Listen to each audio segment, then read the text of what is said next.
Yes, everyone, you know what time it is. It's your boy Jack here at the IrishHotspur, here to deliver you the fan show post Man United victory. And I was saying to people in the back end, normally these fan shows, I'm often kind of getting the tissues out for each other, kind of consoling each other. What usually is kind of a disappointing game to watch, a disappointing result, and just maybe an opportunity to try to reminisce and try to feel like that we can bounce back. But no, we're flying high. Ange is the truth, and we're feeling good about ourselves. And it's definitely been pretty insane to see sort of the Spurs team embrace Postecoglou's message so quickly, and also as well to see us kind of already taking this onus of his sort of philosophy and just his way of playing so just quick into his tenure. It's nice to see. Whereas on the other side of the road, Pochettino losing out to David Moyes' West Ham, and things are just, I would say, a good weekend for Spurs fans. And it was rare last season. It felt like there were very few few good weekends last season. And it just is nice to just feel relaxed, nice to have this kind of smirk on my face as I do right now, everybody. But it's good to see you all here. We already have a few lined up in the back end. We have Kate, we have Dermatron, we have Daniel Larson, the one and only Hoiberg man. We also have Brad Matthews from Blue Sofa Song. So we have a good lineup already of people. Hopefully, you guys are all keeping well this evening. Dave is having some audio troubles. He is physically trying to get in as best he can. StreamYard is just simply not letting him. They're booting him out each and every time, pretty much like how Gigi Vicario, as well as our very own Christian Romero, Mickey Van Event, were booting out that Man United defense in the second half. But Dave, I think, is going to hopefully join us at some stage when he's able to figure out, I think, his kind of audio problem of some sort. But I thought, I didn't want to make you guys wait too long. So we're going to get this show underway. Let's say hello to everybody in the house, though. If you could smash the like button for us, please, that would be a big, just a really nice or a big favor for us on this channel. And yeah, thank you everybody for joining us this evening. And thank you for coming on and having your say. Hennessy is in the house. Big up, Hennessy. Hope to speak to you later. And also an upcoming birthday for you, if I'm not mistaken, Hennessy. Gamer16 is in the house. We need him out of jail to sell the 11 players in surplus. I have a feeling Mr. Paratici, who you're alluding to, is actually working behind the scenes right now. Mr. Gamer16, Just a Harmless Potato is in here. Good evening, all. Good to see you, Just a Harmless Potato. Absolutely love the name. Jim is in the house as well. Hi, Dave and Jack, and my fellow Spurs lovers. What a win, and watched the games 3 times now. Just love the football, and this is just the beginning. It feels really good. Jim, I'm glad that you've already watched the game that many times. I've seen the highlights twice, watched the game only once, but maybe I should go back and just watch some of the beautiful little moves from Udoji as well as Basuma. Basuma looked practically world class, I thought, in the defensive midfield position. Big up to you, Jim, man. Iceman's in the house saying, good evening, fellas. Unable to join the fan show tonight, but will join one in the near future. Iceman, that's all right. And, when you're ready and when, it suits your schedule or when it just suits, your liking, feel free to come on. We don't bite. And we always love to have a chat with somebody new. And I must say, just, as you probably do well know, always have had good debuts. Everybody's had a good debut when they've come onto the show because they always have so much to say. They're just kind of ready to release it all out. So whenever you're ready, Iceman, come on and have your say. Dark Sun G, hello, happy Monday or maybe Tuesday morning, maybe at this stage. Big up to you, Dark Sun G. Good to see you, my friend. Post Man United win, like they said earlier, big smirk on our face. And he says, I love how the Blues spent a lot on Caicedo plus Enzo, and they lost against the Hammers playing with 10 men. Meanwhile, Bentancur Basuma, Bentancur Basuma, Sar, Madison cost less, and we beat Man United. This shows our business is better than both. Listen, the Don is working with a budget of Daniel Levy, and he's still producing absolute class with that budget. I think our midfield right now, almost as maybe in the near future, it could be a world-class midfield if it really sticks together, gels together, is able to really embrace and kind of take hold some of Postecoglou's teachings and his philosophy and style of play. I could see just that whole midfield being a damn near world-class midfield because Basuma looks like basically the best number 6 in the Prem right now. Papa Matasar looks like one of the big up-and-coming midfielders like the Don Paratici knew he would be. And then Madison, I think, has always been a guy that most people in the Premier League rated very highly and considered him a top 4 level, top 5 level midfielder for most teams that would be able to get into most teams. And then Bentancur, who we haven't seen in a long time, is just hunting to get back into this team and show what he was kind of building on from last season. Last season, he looked like he was about to have probably one of the best seasons of his career, the way he was going about it, just defensively, scoring the goals. He looked really good for Uruguay in the World Cup as well. So Bentancur, if he's able to return back to his best from last season, Dark Sun G, I would say almost damn near a world class midfield. And I put that actually in the members video the other day. And Enzo, I must say, for over 100 million, I mean, and I feel like Caicedo is probably worth maybe the price they pay. He is a fabulous midfielder, but I still am not fully sold on kind of the Enzo one. I really didn't get the 100 million pounds on a guy like him. I understand how midfielders are so important these days, but I really didn't get how he needed to cost that much. And the fact that we were able to get that many players, in and to be able to bring that many, quality midfielders in for less than what they have, Dark Sun G. Just pure business by the Don. Always good to see. Big up to Jazzy Jones in the house as well. Good evening, panel and people in the chat. Good to see you, Jazzy Jones. Hopefully you're keeping well. For Earth Below, big up. And big up all and the Flat Cap Army. Come on, you Spurs. Big up to you. For Earth Below, we have Jason Bell in the house. Big up, lads. And nearly forgot what it was like to start the work week still on a high off of Spurs one. That's what I was trying to say earlier, Jason Bell. I think you put it better than I did. Is that it's nice to just begin the week without having to pick each other up and feel like we're starting the week off on a bad note. Now we're starting the week off on a high note, like you just say there, and going into the work week with a bit of a smirk on our face. It just feels good, Jason. Hopefully you're keeping well, my friend. Dark Sun G says, I love Ange ball. Plus, how Man United fans cry about VAR laugh pass off. I must say, I look back at the Romero handball incident last season and maybe, our understanding of how the referees seem to look at the handball. I feel like, yeah, they would have given it last season, but if they're trying to look at maybe the handball rule a bit differently, if they're trying to maybe be a bit more kind of lenient kind of about it, where maybe certain handballs that would have been given last season are not given this season, then I could see maybe that how that one was actually sort of maybe a bit more debatable, because I think in the moment you could see how the on-field referee didn't really see it as much of a handball, but when you actually look at it like frame by frame, slow motion, kind of looks like a pretty clear handball. But it might just be that they're sort of looking at the handball rule differently. I was actually kind of expecting it. I think Dave was expecting it during the watch along. But at the end of the day, like, we've been screwed over plenty of times by the referees. We've been screwed over plenty of times by VAR, especially last season. I remember on one occasion where Richarlison was absolutely going to get a goal, and it was like Tilo Kehrer for West Ham or something, like stuck out his arm like right in front of the goal line and practically took a dribble off of it like it was a basketball or something with his hand, and it still wasn't given for a penalty. So I don't know. I just would say kind of join the list, really, or join the long line, really, Man United fans, of long kind of list of VAR incidents, and also especially after what they were able to get away with in the Wolves game. I mean, I think Wolves probably were their own worst enemy by not finishing, but still, I mean, they still should have gone to draw, and I think Onana got away with one. So for them to complain about VAR is a bit audacious. Big up to you, Dark Sun G. Good to see you in the house, my man, and good to see you, Iceman. He's saying 106 million for Enzo and 115 million for Caicedo. One missed a pen and one gave the pen away, spending 221 million to lose to West Ham. Lol, absolute class comment, Iceman. Absolutely love it. Let's see who else is in the house here. We have Carl Higgins. Good to see you, Carl Higgins. He's saying howdy, panel and chat. Come on, you lily whites. Big up to you, Carl. Hopefully you're keeping well. King Model saying, Dave, you look pissed off in the thumbnail again, whereas Jack has that narrowed-eyed Clint Eastwood menacing stare. Ooh, that's nice. Clint Eastwood, of course, the original, I think, cowboy of the USA, and I think these days maybe he still has that menacing stare, despite probably maybe not being as menacing looking as he used to be, King Hoddle, but definitely a good looking guy. Definitely a good looking guy than Mr. Clint Eastwood. And I maybe would say not as big of a fan of his cowboy movies, but I would say some of them are definitely pretty nice to see in, like an old timey type theater. Big up to you, King Hoddle. Appreciate it, my friend. Georgie Hill's in the house saying, big up, lads. Hopefully you're keeping well. The Don was cooking so much and committing too much daylight robbery. They want him locked up. Our midfield versus Chelsea's midfield. Just saying. Come on, you Spurs. Come on, you Harris Army.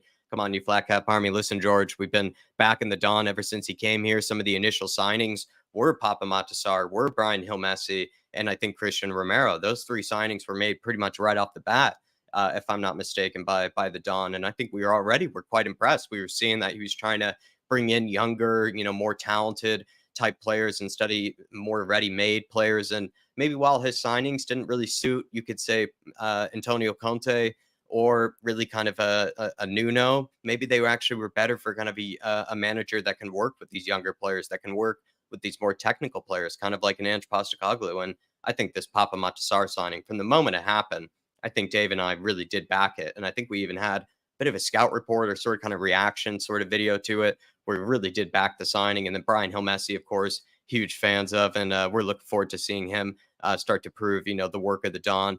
And then, of course, so many other signings, like the fact that he was able to get Bentancur in here for less than 20 million, a guy that, yeah, played for Juventus and, I think was pretty much close to, one of the more well-known midfielders, but I guess to most people in the Premier League was about virtually an unknown midfielder. You have Kulusevski, you have, like we said, Christian Romero earlier, probably the best defender I think we brought in a long time. The Don, finally, I don't know why it took so long, getting recognized for his good work and getting recognized for his shrewd business. Absolutely love it. And also, he revolutionized the academy too. Don't forget that. He was able to bring in a bunch of kind of the new kind of big talents like Lancashire, Jude Soonsup Bell, and he was able to kind of bring in kind of new kind of budget for the academy, which is why we were able to sign up Mikey Moore to a big new contract and things like that. So, like I said, I think the Don and like Dave and I have originally done, always have defended him. And I guess originally the Paratici twins, his Paratici propaganda team.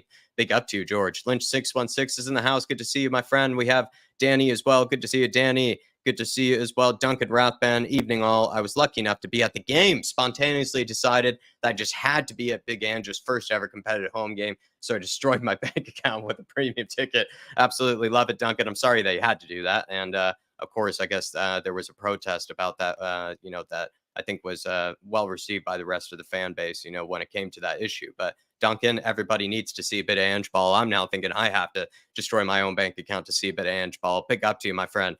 Big up to you as well. We have Daryl Bradford. Good to see you, Daryl Bradford. Smug Jack for the win. Love it, Daryl. We also have Tyler in the house. Good to see you, Tyler. We also have Daniel Sandoval. Good to see you, Daniel Sandoval. Big one, love all. Gabriel one, Skip or PEH. Absolutely keeping PEH. I don't know if I'm as far as Dave where we have to loan out Skippy, but I do think he needs more game time and he needs more minutes. But when he has been given those minutes, I haven't been all that impressed. And I think we have been actually let down often by what he isn't able to do. I think he can put in an okay shift where he doesn't make too many mistakes, but he just hasn't been doing enough, I think, kind of in possession to really warrant to be a starting midfielder or even, I think, a rotation option in the Ange team. I do think he probably needs just minutes and needs, time to get back to his best. But I guess that would mean a loan. But I feel like maybe it is okay to just to keep him around maybe for now. But he's older. Papa Matasar, he's not the same age as him. He's still, I think he's like 22, 23. So you probably do think he needs at least game time somewhere to give him that confidence. Big up to Zaka Welwy, Zakalve, I'll say that, 76. Big up, Zaka. Hopefully you're keeping well, my friend. Mary W's in the house. Hi, Jackie. So happy that we won with a great performance. Big up to you, Mary W. United Spurs of America. Big ups, Jack. Too soon to say treble is on. I must say, I think some sort of, challenge I think is going to be mounted. I did say we'd make it to the finals of a trophy this season when we did our season predictions. I did think that one of the domestic cups will make a really strong push for, but I do feel like it's hard to really make, the push, to the actual trophy. You really need to have some luck go your way, kind of like how we did maybe with some of the decisions yesterday or with the Man United game. But you never know. You never know, Jacob. At least this season, I do see us going pretty far in a cup. Big ups to James. Big up to David as well. Evening, Jack. Looking forward to the show. I'm glad to hear it, David. Hopefully you're keeping well, my friend. And we have as well Andrew in the house. Hopefully you're keeping Andrew. Hopefully you're keeping well, Mr. Andrew. We have Brad Matthews in here. We're going to be speaking to him later. We have as well. Looking forward to Ewan as well. Good. Hopefully you're keeping well. Dunks was far worse and it was given. Hopefully. Let's see who else we have here. We have Ellie's in the house. There she is. Hopefully you're keeping well, Ellie. Hello, all. Big up to you all. And come on, you Spurs. Big up to Ellie. Dark Sun G with a super chat. Big up to you, Dark Sun G. Spurs transfer says bid Bentancur, Decky, Poro, Royal, Venom, Sar, Destiny, Van de Ven, Cootie, Mad, Solomon, and the Blues, Enzo, Casado, Gusto, Mudrik, Fofana, and then Mudieke. Blues, waste of money. I must say, the way you list out, all of them there, Dark Sun G, not a lot of them I can really complain about really at all. I think all of them I have a lot of high hopes for. All of them I do feel like can challenge, within this team. Even Pedro Porro's performance, I think we absolutely need to talk about at some stage, in the fan show, because I think at the beginning he looked a little ropey and maybe it still has his flaws defensively, but I still were, some moments where, he just showed that he is very quality on the ball and can score goals. as well as kind of create goals for people. And you look at the rest of these signings here that have been either made by Spurs this last summer or by the Dawn, and just gives you a lot of confidence. Whereas with the Blues, like, yeah, I would say Mudryk, not really somebody that's looking too great at this moment, even though I thought he was a pretty spectacular player before they bought him. And then you look as well at, Mudieke, is not really impressed yet. I think he's looked really good, when he's been given his moments, but I guess, continues to just sort of find himself on the bench. I'm not really all that impressed yet with Enzo, or I'm not really that impressed with, some of the other signings that they've made. And they've even gotten rid of a lot of the signings that they only just made last season. It's just kind of been a transfer nut show over there, Dark Sun G. And I think we're all here for it. Huge waste of money. I mean, they practically spent nearly £1 billion, I think, Tim Bowley or Todd Bowley. And yeah, it's kind of a gross, if you ask me. It's just a gross waste of money. And I just hope that they just continue to spiral in this way. Let's just hope it keeps happening, Dark Sun G. Big up to you, my friend. Absolutely love seeing you in the house. Wilson T is in here. Big up, Jack. Feels good factors this week. Definitely some big feel good factors. Adrian Shoka is in here as well. Good to see you, Adrian Shoka.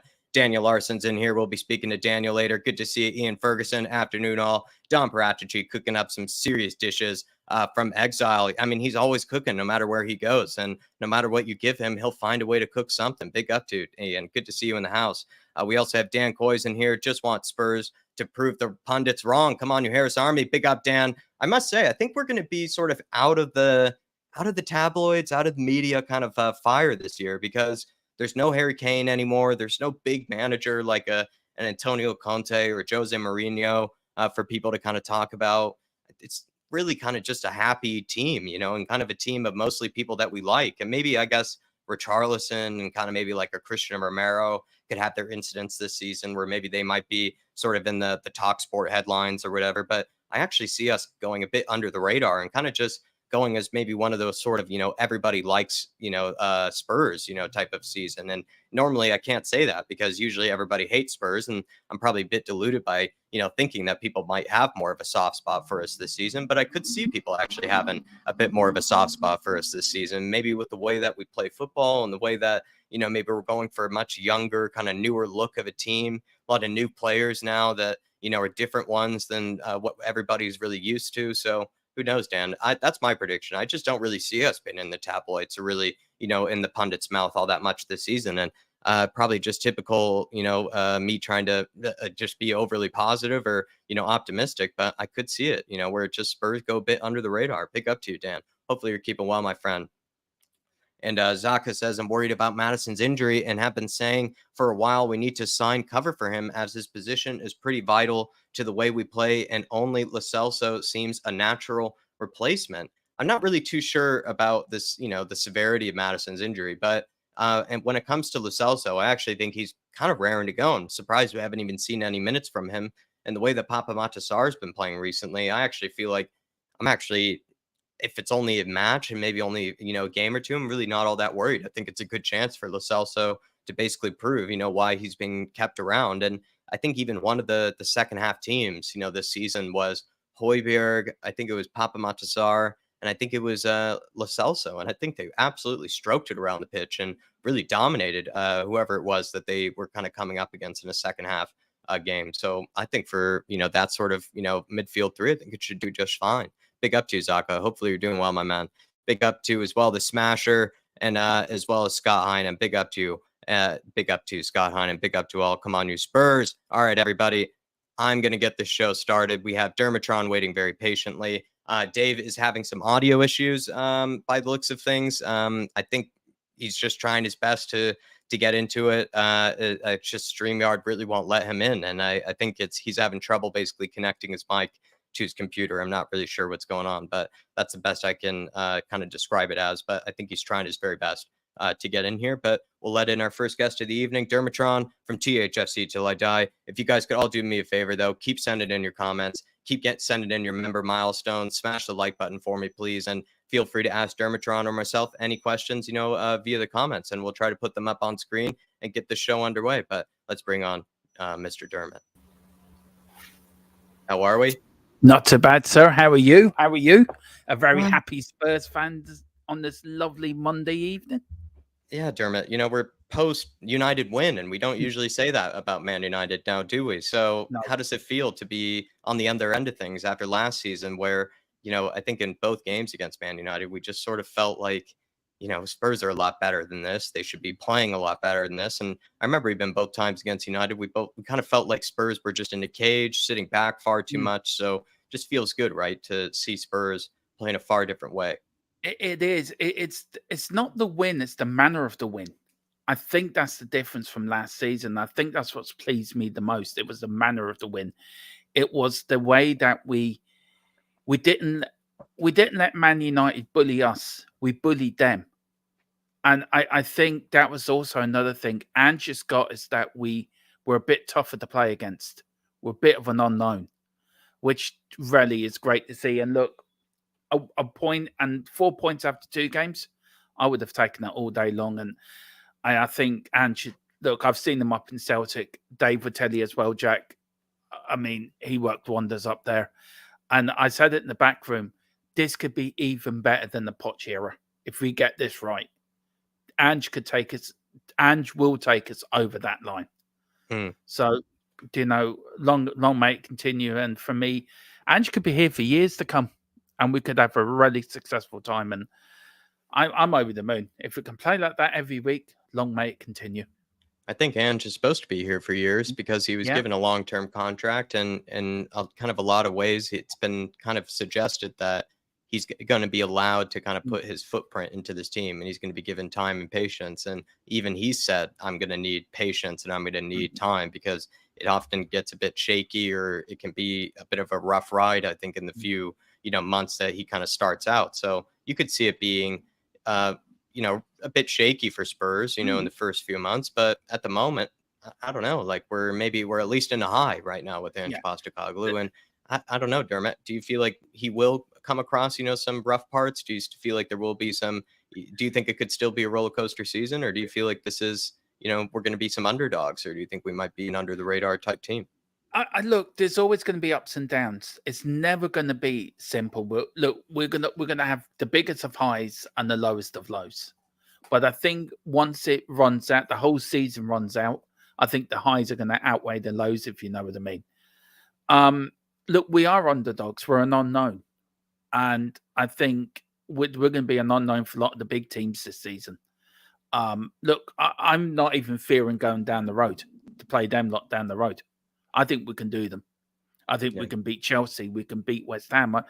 Look, I think Tottenham can win every game. I'm just a deluded Spurs fan that thinks we're going to win everything and do the treble every season, which we're not. But Do you think I got this feeling, Jack, we can win a trophy this season. We can do something special. I while really we're believe that. while we're on a high though, Dermot, Mm. let's maybe just quickly give Man United a maybe some sort of fair shake. Do you think they should have scored before us at some stage? Do you think this game should have been a different scoreline? Is the scoreline justified? I mean, do you feel like they should have gotten that penalty, with the VAR incident?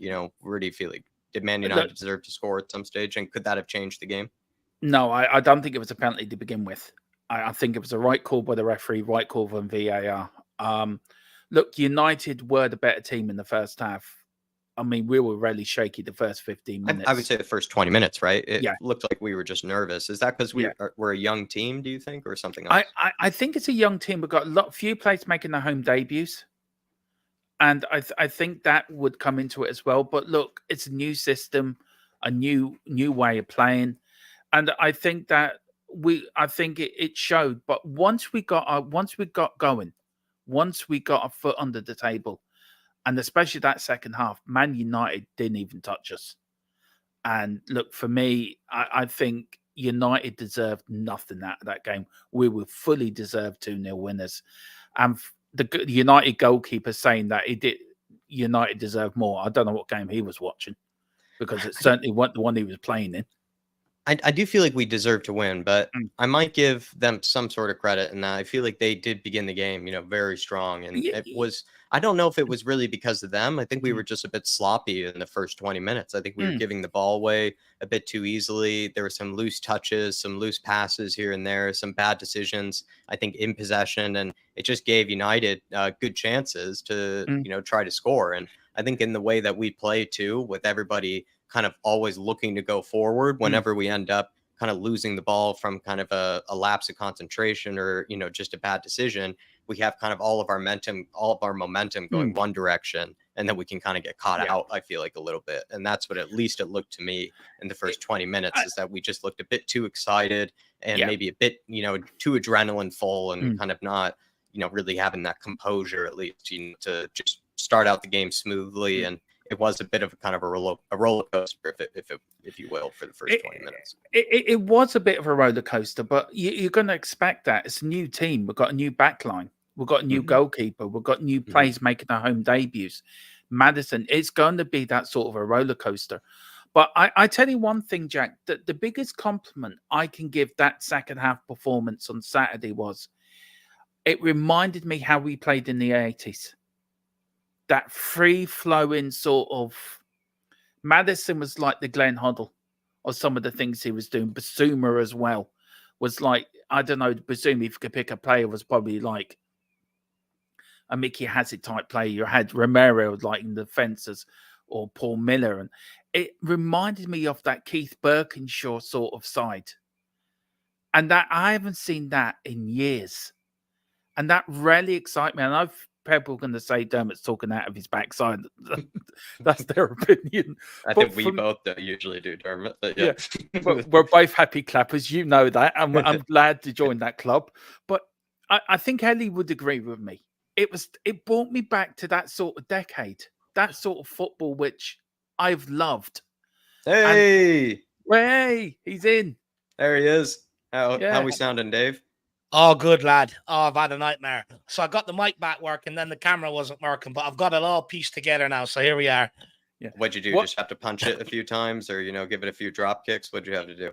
I had to pull out the whole thing and just unplug everything and replug it all back in. And I'll explain after. No one cares about it. I'll explain after. What he did, Jack, was he got a big sledgehammer. He went at it, threatened it, right, with the sledgehammer, threatened him with Conte if he didn't behave himself. And then it said, if you want Conte ball, work. And it said, right, I want Ange ball. I'm working. Threatened to give it a Romero hair pull. That's what he did.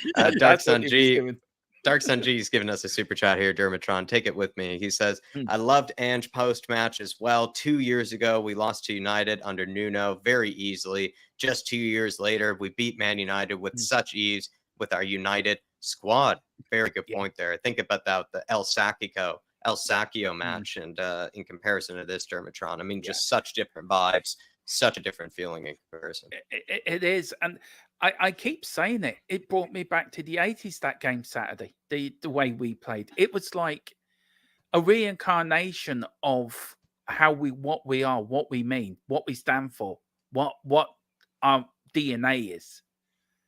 And that game 2 years ago, El Sacchio, as we call it, are totally different. We went down a path, a dark tunnel, and we went further into that dark tunnel with Conte. Look, no disrespect, Conte's a world-class manager. So is Mourinho. But I'm sorry, they don't touch Ange Postecoglou. He's the new king of White Hart Lane. And you can have your Mourinhos, you can have your Contes, you can have your Nunos. We don't want them. We've got the new king, and this man will bring Spurs to the very top of the summit. I will guarantee it. I would put a bet on it that we will win something major with this man, because Dave, we've seen what he's done with Celtic. Yeah. And look, as much as I think, you know, a portion of it goes down to the manager 100%, you also have to, you know, give credit to the recruitment since then, Nuno days. You know, you're talking Bentancur, Royal, Sarr, Romero, Kulu, Basuma, Doji, Porro. I'm not going to throw Rich in there. Gill, Maddison, Vicario, Phillips, Solomon, people like that, right? You look at yesterday's squad, a lot of the players, and I've argued this for so long now, that some of them managers were made use because we didn't get things turned around quicker, were what was holding us back. You look at that squad at the weekend, none of them were there. Yeah, look. So as much as I think 50% of it goes to Ange, 50% of it always also goes to recruitment in terms of players in. I think that's important to highlight. It is. I mean, Dave, I said to you yesterday, Hitchin does not get the criticism he deserves. The Don has. This is a Don's team, and everyone can slag off Paratici as much as they like. But me and Dave both know he is the Don. He's been behind working, and you have to give Daniel Levy credit this window as well. He's come in. I don't know about that, lad. Yeah, well, a little bit, right? A little bit, but not Still have too so much. much left to do. Yeah, we Still do have so much more left to do, but it's a good start, Dave. Do you know? It's for a starting point. This is a better starting point than we were last season. We've got Madison. We've got Madison in. Sorry, Jack. Go on. Sorry, no. Dermotron. Yeah, you have Madison in. Sorry, I interrupted you. Yeah, Madison in. We bought VDV in. We bought a new goalkeeper in. Yeah, we need another centre back. Yeah, we need a striker. Dave, we know we need a 25 goal striker. I've said it on my show. Give me a 21, Dermot. I'll be reasonable. Give me a 20 goal season striker. Yeah, exactly. But like I said to Philip, when we had the 80 side, we didn't have the top strikers in the world. We had Archibald and Crooks, who both got you over 20 goals a season. The year we won the FA Cup in 81, I think one of them scored 28, the other one 26. You know, we can do it. We are Tottenham. We're going back to our roots, and Ange is bringing us back to our roots. Bill Nick is looking down, smiling because he's just got his club back. Hopefully Bill Nick is cracking up on a Foster's. Yeah, we reconnected with our soul at the weekend, and it's a lovely feeling. It is. It is. Dave, 2 questions for you, and I'm going to give the second one as well to Dermatron. Just on Dark Sun G Super Chat, just quickly, compare El Sacchio, that night in us doing match along, watching Ben Davies getting roasted by Wan-Bissaka time and versus the Man United match. Just makes you just really think about what can happen in 2 years. Yeah, 100%. Look, obviously Nuno wasn't a great manager, but look, I've made the argument before that Jose Mourinho and Conte, I know a lot of Spurs fans put them down for what happened with them at this football club, but you can't deny the CV that they've had. And you also have to take into account the squads that they've had to work with. You have to understand that since then, there's been a huge turnaround of players. A lot of the players that I've sat here and I've argued with people over, I may have said things about them that people didn't like, but they've all come home to be true. And since they're out of the squad, look at the progression on the football pitch at the weekend. Since your Dyers are out, okay, Davies, you can leave him there if you want. Lloris is out. Sanchez nowhere near it. Your Harry Winks is gone. People like that. And that's the argument I've always made. In order for Tottenham to progress, it's not just in the dugout they need the right appointment, but it's also the right recruitment and the right players on the field. And, okay, it's took us longer than what I would have liked to get here, but we're slowly getting here with that recruitment and that turnaround. And that also has to be respected as well as the job that Ange Postecoglou is doing. Yes, you can argue that Ange is getting more out of some of the signings. Fine, no problem. I'll accept that. You have to acknowledge the recruitment as well. And then second question here. Big up to you, Dark Sunji. Second question in here. Tyler, he's on the news feed. Big up to you, Tyler, our agent out in the field right now. He's paying attention to the media, and he's picked up on it quicker than I have. And apparently, we are going in on Brennan Johnson. Ali Gold has given some sort of, clue, some sort of inkling that Spurs are very keen on him and will try for him before the end of the window.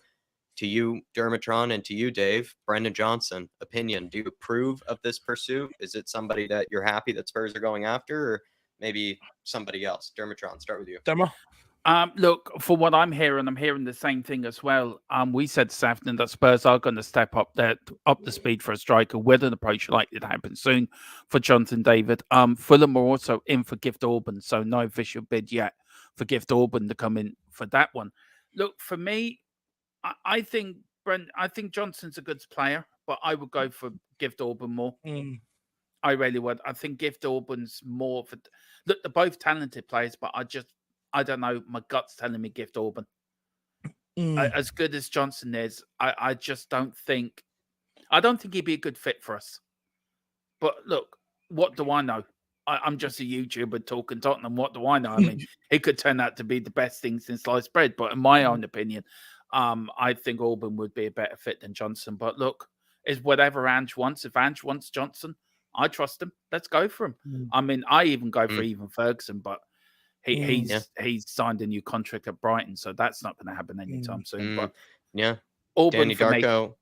Danny Darko says Brennan Johnson or Evan Ferguson. Leanne Rolf says aim higher than Johnson. Daniel Larson says Brennan not good enough.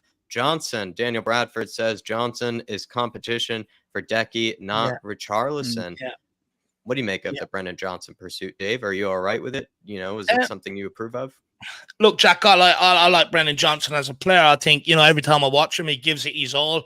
You never really see him strop in the morning. He likes to make things happen. However, I agree with that comment there about him being more competition out wide than he is down the middle, and what we need is someone that's down the middle that's going to bag us goals, that has the instincts of a striker, that knows how to play that role. What we can't afford is to get someone in like Brennan Johnson and look to put him through the middle and try and train him up. Look, if we're bringing in someone like Brennan Johnson and is a winger, my bets would be Son will be used down the middle. And the reason why I say that is, although I have my worries about it, I think Son is a player that is better getting on the ball at deep and driving at people and taking them out of the game or running in behind. I think if we, in Ange's system, with us looking to cross the ball an awful lot, I think, you might struggle with Sonny. However, one thing he done, which I don't really think I've seen spoke about too much, or at all even, if we go back and look at that second goal we got, after we took Richie off, put Sonny up front, that second goal, it started with a ball into Sonny at his feet, and he laid it off, it went out wide, and then that ball was swung in. That's something Richarlison hasn't been able to do up there. So if it is a winger, that makes me think Son will be moved central. Yeah, King Hoddle says Johnson is a wide forward. He won't get many goals for us. So it doesn't sound like he would be the Kyogo type player, Dermatron, or what we're sort of thinking of as like a quick, on the shoulder type striker. That's what I sort of had in my head. I guess most people think of him as a different player. Look, for me, we should have had this planned out already. If we knew we were selling Harry Kane, we should have had our ducks and orders, sort of thing of, this is who we're going for. This is what we're going to do. Now, the Gift Auburn deal isn't finished. I am hearing, the latest I'm hearing that is Tottenham and Gent are still talking. There's about a 10 million difference, so they may get to 35 million. That may be the agreeable price between the two clubs, and that may get it over the line. But this will run to the end of deadline day. This could be a deadline day signing. Well, any incomes have to run on to deadline day because we still have to whittle down that squad. So, we ain't bringing anybody in until players are cleared out. Yeah. Well, the latest I'm hearing that was Eric Dyer. Fulham do want Dyer. Now, the Fulham are looking to take him on loan. That's what I'm hearing because of Toussaint going to Monaco. Now, if Toussaint comes to Tottenham, then they'll try to use it as a exchange plus money. But if he does go to Monaco, Fulham are going to go in for Dyer on loan for the rest of the season and then buy him then at the end like a loan plus buy obligation. So that's the latest I'm hearing on Eric Dyer as well at the moment. They probably just want him back after he, did that miss kick and swiped out the ball and nearly knocked it out of, the stadium at Craven Cottage. They just probably want him back so he can go find the ball that he had lost. But Dermatron, tell us about your lovely channel, THFC Till I Die. Thanks for getting us started. Thanks for being the opener, my friend. No, thanks for having me on. It's always a pleasure coming. It's like coming on this channel. It's where I started, so I love coming on here. I haven't been on here as much as I liked the last few weeks, so I'm glad to be back on. Yeah, if you like what I have to say, you can join me and Philip over in THFC Till I Die. We do Newsbeat every day at 4 o'clock. We do the podcast on the Friday, and tonight at 10 o'clock, we're doing our Premier League review. So we've got that coming later. So we're looking forward to that. And yeah, just talking over the latest results of the weekend and just talking the latest news from Man United that could be administration. And within that the news we are hearing that Man United are in a lot of financial trouble at the moment. So, just try to keep a straight face when saying that so I don't start laughing. But yeah, if you like what I have to say, we're only 450 away from 2K. So we are really on the march for 2K. So I would love to get there before the international break. So come on, let's get there and give these lads a subscription and a like as well. Two legends of the Spurs community. So thanks very much, guys. Big up, Tron. Really appreciate your time, my man. And everybody, Spurs are winning. It's no better time to share the love. Get over there, check it out, smash that subscribe button. You want to feel good. I just want one more thing to say before I go. If you want to be in a happy clapping bubble, head on over to Dermatron. Yeah, I want to say one thing and leave this before I go. We are going back to the 80s. We're going back to the Spurs we know and love. let's not give up. Let's get behind the lads. Let's get behind Ange Postecoglou. Let's show them what we're made of. We're Tottenham Hotspur Football Club. We're always will be Spurs, and we're coming back. The rest of the league, watch it, because Tottenham, the cockerel is beginning to roar. It's beginning to crawl, Dermo. Big up, Dermo. See you soon, my man. Big up. See you later. Take care, lads. Take care. Dermo with the chest puffed out. That's the way we like to see Spurs fans nowadays, especially since the cockerel is crowing, like Dermo said. And winners are grinners. So, yeah, happy days. I'm in a great mood today, Jacko. Absolutely. Dark Sun Although, said, just quickly, the dire news nearly sent me the other way. But look, I've tried to block it out.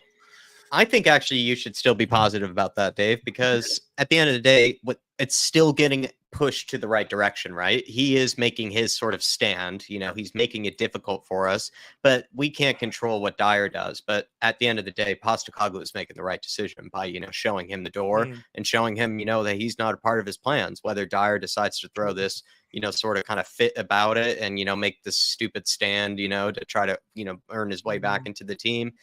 I guess Ange can't do much about that. Ange will try his best to shove him out, and he is trying. And so I must be honest, I'm actually just delighted that it's still in that position that, he hasn't been won over. Do you know what it is, just quickly for me on that, Jack? And I put it up in the community section for members earlier. It just sums it up. The way that he's looking for a free out of this football club and he wants to go on loan so he can leave for free next summer. He's looking after his pocket. No, and all it's doing is holding Tottenham Hotspur back, and it's really irking me. I can understand, someone like Hugo Lloris for the 10 years of service he's given us, when maybe wanted to look after his pocket. Okay, fine, someone like that deserves it, but he doesn't. Anyway, no, it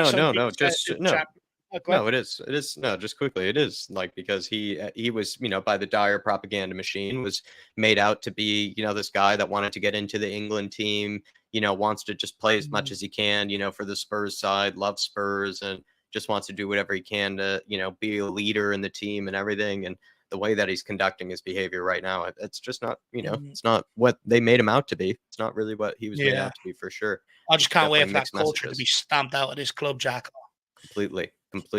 Dark Sun G21, big up to you, my friend. He says, I love how Roy Keane said Man U is the new Spurs. Laugh my ass off. That means that Man United is in huge trouble this season under Ange. We will end ahead of the Blues and Man United. Man United do not look like, a team that's ready to, challenge for the top 4 or the top 5.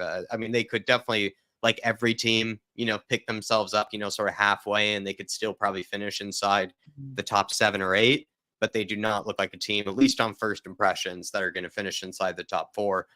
Chelsea, it's hard to know, because they just have such a good team, and they've, bought a £1 billion squad. With a £1 billion squad, you think at some stage they'll figure it out, but hopefully they don't. But yeah, Dark Sun G, I mean, I like your bet, and I like this. A lot of people, especially I know Dermatron would be behind this one, us finishing ahead of both of those. But right now, I could see us finishing ahead Man United for sure. With the way they looked, they do not look ready for a full season. They do not look ready. Nah, look, again, the leadership is being questioned. Some of the older guard are being questioned in terms of their mentality and stuff like that. And look, we've been around this with United before, where you've got a lot of the ex-players speaking about them, how bad they are. Look, I think Ten Hag might pull it together, but could very easily go the other way. It's definitely a club to keep an eye on. They're in such a mess financially. It's absolutely great to see. In terms of Chelsea, look, Pochettino will get it right. When we had Pochettino, the first 5 league games, we didn't look great ever. But then after that, we went from strength to strength to strength to strength. And it's the way his fitness and preseason is designed for that to happen, for you to come into peak fitness when it really matters, so you can go on a run and accumulate points. It's the way he set Tottenham up with his fitness plans and everything else. So with Chelsea, I think they will get their act together. But Jesus Christ, they were bad against West Ham. West Ham yesterday, they were atrocious. Definitely.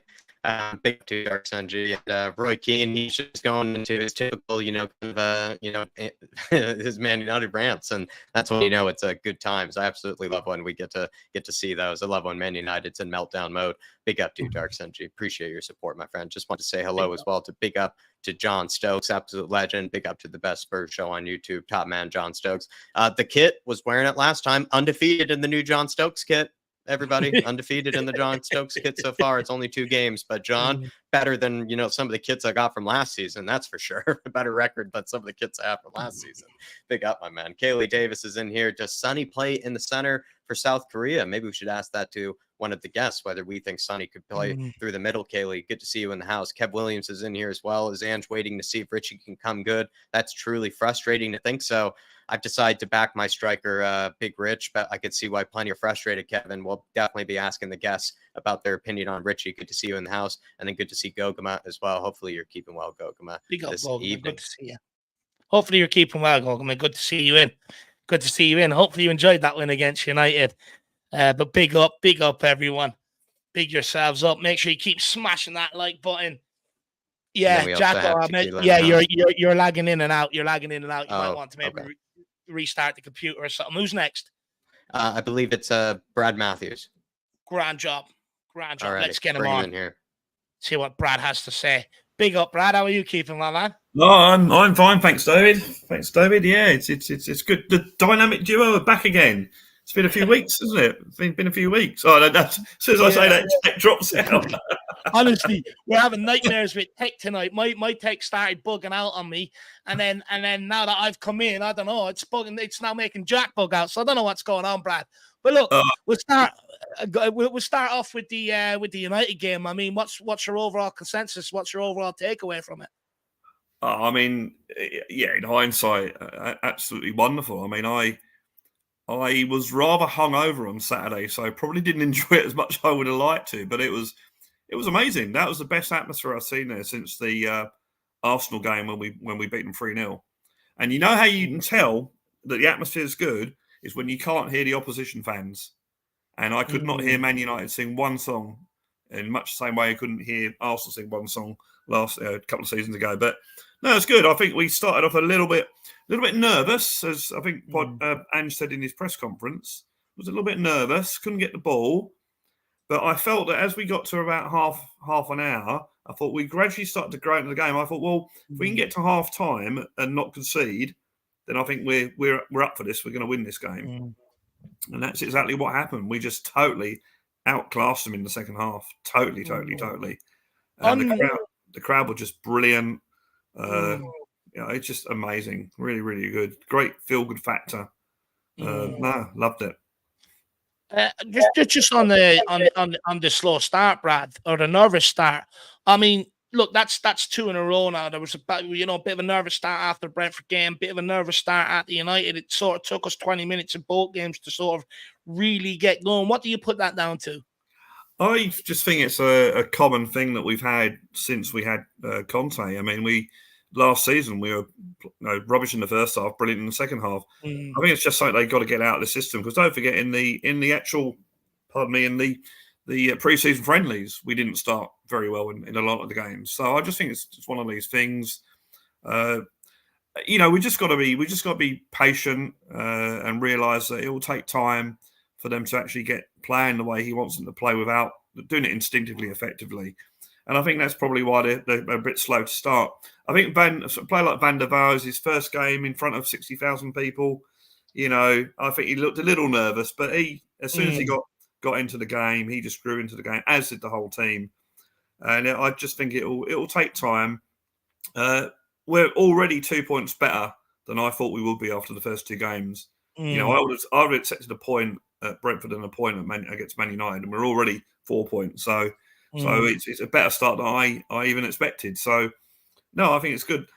What Dermot was saying earlier, there's going to be some good times, there's going to be some bad times. It's going to happen. It's going to take its time, But I think that the horizon is looking very good as long as we give him time and the board give him time. Yeah. But I think it's been a good start. It's a better start than I expected, I must admit. And if anyone's interested, You can get 14-1 that Tottenham will win the FA Cup and 12-1 that Tottenham will win the League Cup. So I had some free bets with Bet365, and I've put a tenner on both those things happening. So we'll see. We'll see. Do you know what, Brad? I have a sneaky feeling we could be in for a League Cup final. I don't know why. I just have that feeling. And I said that before, on a prediction before the Brentford game, before the Man United game. So be interesting to see whether that comes true. You might maybe it's the universe's way of telling me, Dave, get down and put money on it now that Brad's mentioned it. Well, the thing is, I've actually got ticket. I've actually got a ticket for the Fulham game, the cup game. So really, really pleased to be going to that. But the League Cup is actually going to be the first trophy before there's any German trophies. So we could actually win a trophy before Harry Kane does. So, which is that'd be awesome. That'd sicken him. That'd absolutely sicken him. But look, Brad, we've obviously got off to a good start. Brentford away is look. Although we came away from it knowing that we needed a striker badly, Brentford away is not an easy place to go, as proven. They take a lot of points off the big six teams, and we got a point out of there. We beat Man United very convincingly going into the game. I was like, what we've seen in preseason on is great, but can we implement it on a big team? We've proven that we can do that. Who do you put the turnaround down to? Is it simple as just saying Ange Postecoglou? Do we have to recognise the recruitment the club have done, or that Paratici and Gabonini have done, to be able to, get us to this point so Ange Postecoglou can come and hit the ground running? Who do you give the credit to? I think it's a bit of both. I think starting with Ange Postecoglou, he's obviously given them free reign. They enjoy their football now. They're not restricted like they were under the previous managers. And what was Conte doing to Basuma last season? I mean, this is it's a cliche, but it's like a new signing, But also, yes, I think it's down to Ange. But also, you've got to give the recruitment. Maddison's a great buy. You could argue that Basuma's a great buy, even though we bought him last season. But that was recruitment. So Van der Vel looks like he's going to be good. Yeah. And from what I understand, from what I've heard, is that Ange has got the final say. It's his players. And I'll tell you what I did find interesting in his after-match press conference. It might be the one that, they have a part that doesn't go to air. The embargo section. The embargo section. He was saying something about, because I was surprised when I saw Porro playing and Sarr. I thought it'd be an unchanged line, but he actually sort of said that he's given. He literally more or less said, "I'm giving them game time," and in a way, we've got a squad there of decent players, and if you start giving them game time, then they're gonna grow as well. So you're not gonna have a situation where you've got the same 11 playing really, really well, and then suddenly you change it and it's we haven't played. So I think that was a good thing, and it's almost like he's thinking, right, I'm gonna take it as easy as we go, and try and get them in there, sort of thing. Look, I'm a big fan of Ollie Skip. I think he gets a lot of unfair criticism, but I tell you what, Sarr was absolutely amazing on Saturday. Absolutely amazing. This is a guy who's 19 years old, and he just took the game by the scruff of the neck, and the goal he scored. That's Ange Postecoglou. Get in the box. Get in the box. Get in the box. Yeah, and it was just amazing. It's just him and Basuma and Maddison. We've got Bentancur to come back. So it's early September, Brad. He could be back before the North London Derby. Would you play him? Yeah, I think he'll also get game time and maybe get sort of edged into the game, to the team and that. But and with the new rules with the substitutions, Ange was making substitutions on Saturday. I had to laugh because until I found out it was an own goal, I thought Ben Davies had scored the second goal, which I thought was hilarious. I thought hilarious because I know when he came on, I thought, some of the YouTube community is not going to be happy he's coming on to replace Udogie. So I'll be honest, I wasn't, Brad. I wasn't. And when he scored the goal, I just laughed. I thought, that's so funny. But look, it worked. Substitution works. Jack, you're back. I'll try. Just quickly, big up Gaguma super sticker. Showing us the love. Sending it back, Gaguma. Big yourself up. Hopefully, you're absolutely loving the football on display at the minute. So big yourself up, Gaguma. Brad, just quickly, Pebbles also wants to say, Dave, we should also give Sonny a little credit for all the positivity. So do you think the fact that we've got a change in leadership group as well is also having a massive effect as much as the recruitment and the management? Yeah, I think Son. I mean, I agree with the choice of Son as captain. I think he's taken it to his heart. And yeah, I mean, we all knew that the huddle before the Brentford game was his idea, was the players' idea, not Postecoglou's. So yeah, I think he's taken it to his heart. I think he's. I mean, we seem to forget he's a captain of South Korea, and he's almost single-handedly brought them got them through tournaments when they've been in bad positions. But yeah, I like that. You know my opinion on captains. I think captains is very much a ceremonial position. You know, I think we put too much emphasis on it. To me, you should have 11 captains or 12 captains or whatever. But yeah, no, I thought I still don't think that the front three are really clicking at the moment. In fact, we haven't had only one. Well, we haven't had any goals from anyone other than defenders. I think it's quite funny. But yeah, I still think they're not clicking yet. I still think something like Richarlison, I know you've got to give him time, but I still think you should bring in another forward. You want competition for those places. And, you know, I think that players like Solomon given a chance and that, Decky's not quite doing it. But then it was his run that created the first goal. So, you know, and I have to say, you've all seen the clips of the Tottenham fans singing the Ange Postecoglou song. Yeah. Apparently we nicked that off Celtic. It's what they used to sing off at Celtic. But I tell you what, you guys have been to the stadium. The goal line bar, I was in the goal line bar, they were singing at, the floor was shaking. I'm not lying, the floor was shaking. It was absolutely amazing. And I sort of said to my mate, I think, yeah, let's go outside before we're part of the 6 o'clock news disaster. When you stay, Brad, start bouncing around with everyone.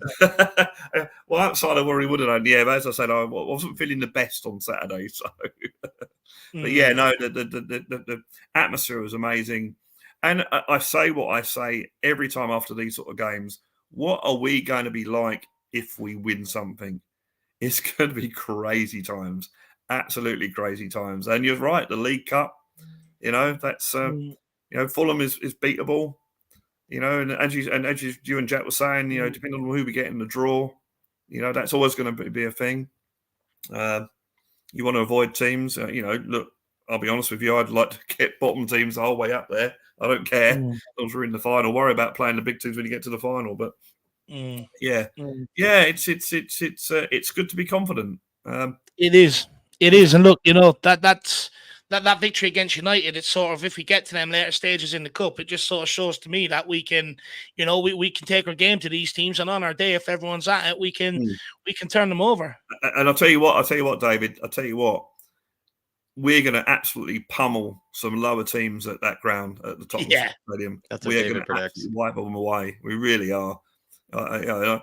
Maybe you know, it's the 4 points from 6. I'm, you know, all happy like we all are. But that's the impression I got on Saturday, was that, wow, we've convincingly beat Man United.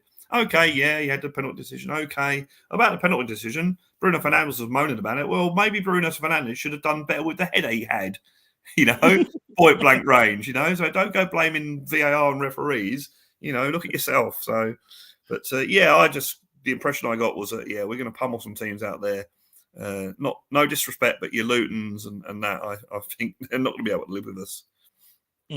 I agree for sure. Jacko, anything you want to speak to Brad about? I'm not sure if I got your, you know, man of the match, Brad. You know, who was, you know, was it Papa Matasar? Was it Basuma? Because Basuma was given it. It's going to be either Basuma or Sarr, really. I mean, it's one of those two. They were absolutely immense. As I said, I was saying to David earlier, and my mates on Saturday, what was Conte doing to Basuma last season? What was happening there? Because this is a totally different player. A totally different player. One of my other friends didn't want a thing to do with him last season. No, he's rubbish. Why do we sign him? No, don't rate him. And yet, you know, just how he's turned it around, and obviously the added responsibility's been given. I've just been seeing some people talking about Maddison and the so-called injury. Yeah. I haven't heard anything. I haven't heard anything. I knew he had a scan. Someone said today that he's okay about it. I was actually, before I came on, was looking through Twitter. I haven't been able to see anything about it. So hopefully there's nothing in it and he's okay. Yeah, we're still waiting on the results to find out, whether or not he's going to be out for a period of time. So look, I guess we're just waiting to find out the scan results. So we'll wait and see what happens there. But hopefully not, because he was he's been very influential in the last 2 games. So we definitely need him back. But Brad, what's going on over here at Blue Sofa Songs? Well, funny you should say that, because I'm working from home 3 days a week, and it means that what I do now is when I'm working from home, I actually can record or do my recording, because it's just basically switching over laptops. And that's what I was doing tonight, recording the last parts of a new song that hopefully will be out this Friday. But it meant I was rushing around trying to get everything put back together before I came on here. But if anyone doesn't know, I'm a bit of a songwriter. Play instrument, play guitar, bass, keyboards, record them on multi-tracks like a recording studio. They're all my songs. The music's mine, the lyrics are mine. They're all about things I've experienced, feelings. They're pretty much out there. Bit of politics that you may or may not agree with, but hey, that's the way it goes. But yeah, so hopefully go and have a look. Give it a look, give it a like, subscribe, share, hit the notification bell, all those wonderful things.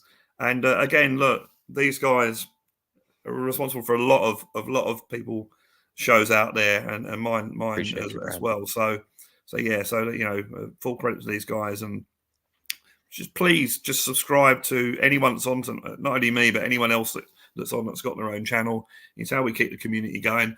My song is just basically songs. It's not anything to do with football. It's totally devoid of football.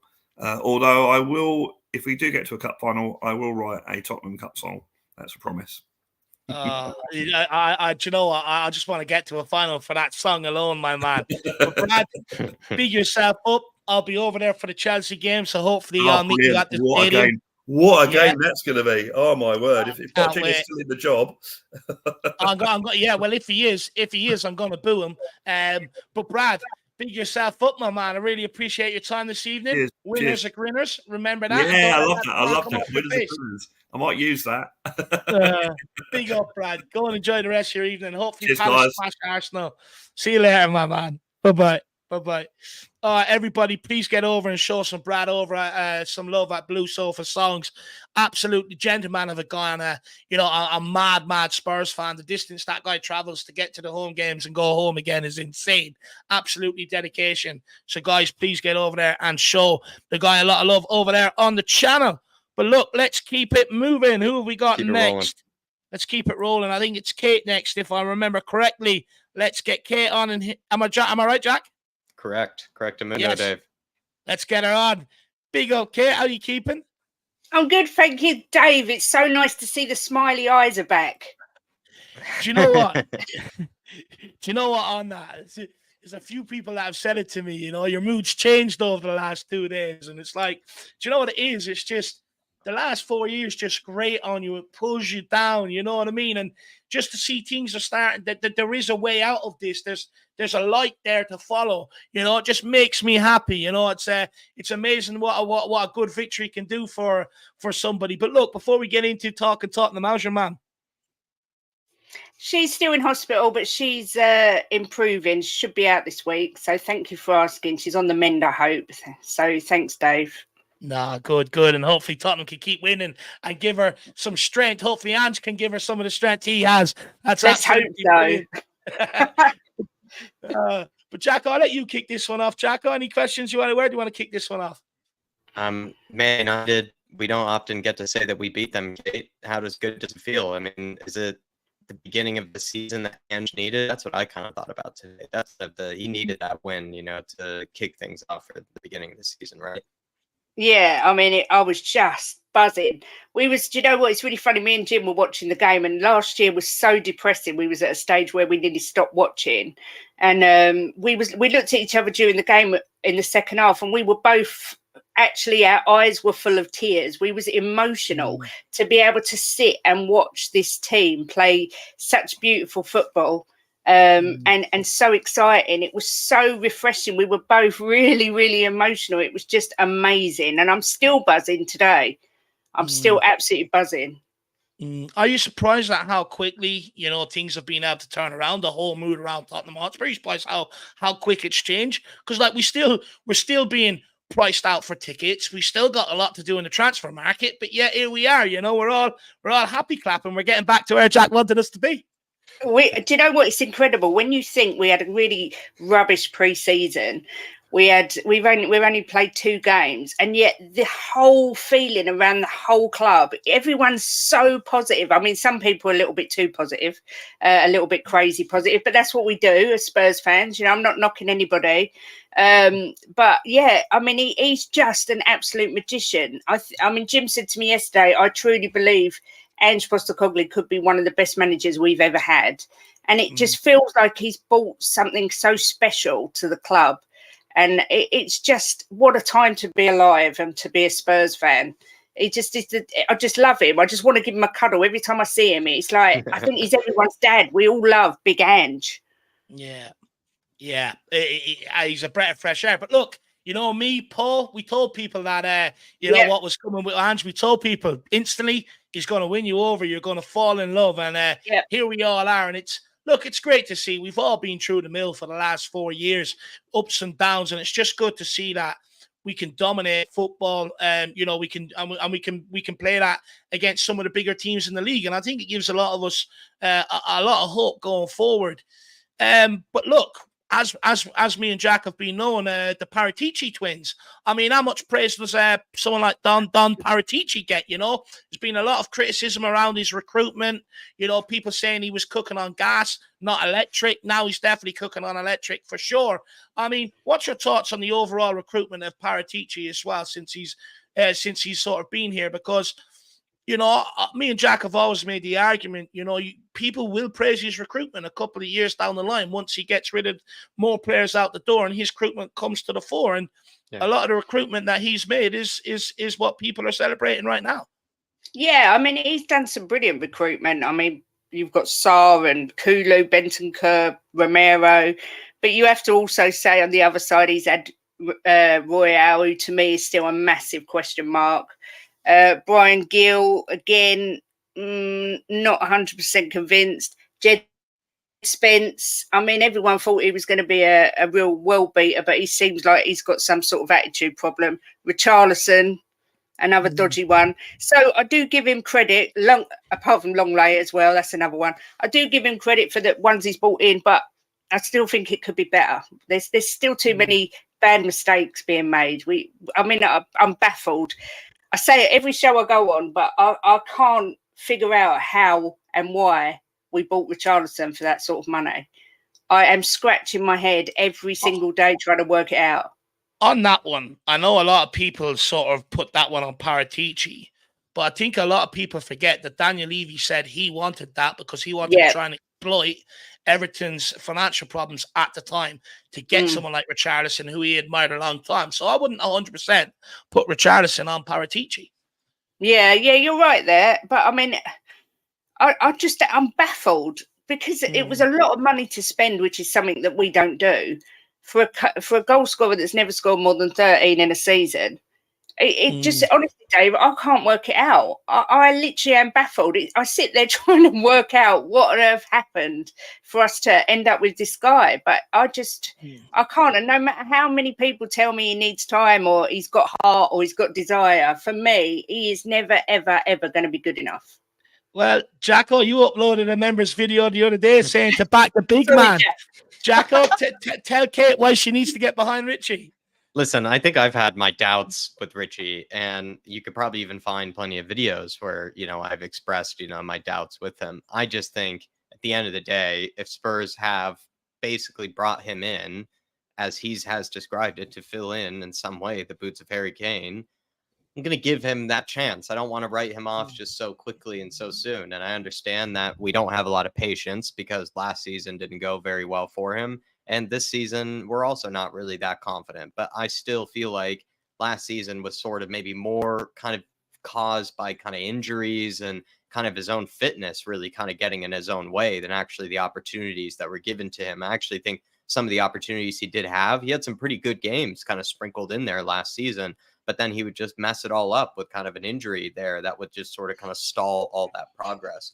So I just feel like this season, I'm going to give him at least 5-6 games, I think, and see if he can grab a goal and be able to, start providing some of the kind of that attacking output that we need. Because I know some people are saying, listen, he's making the runs and they're just not feeding him. And I can kind of see that argument, but I also see it the other way where it's like, yeah, but if you're not getting maybe the service, then you should do your best to try to drop deep, get into the play a bit more so that maybe a chance can be, kind of come your way later based off of, something that you might have done to help the team.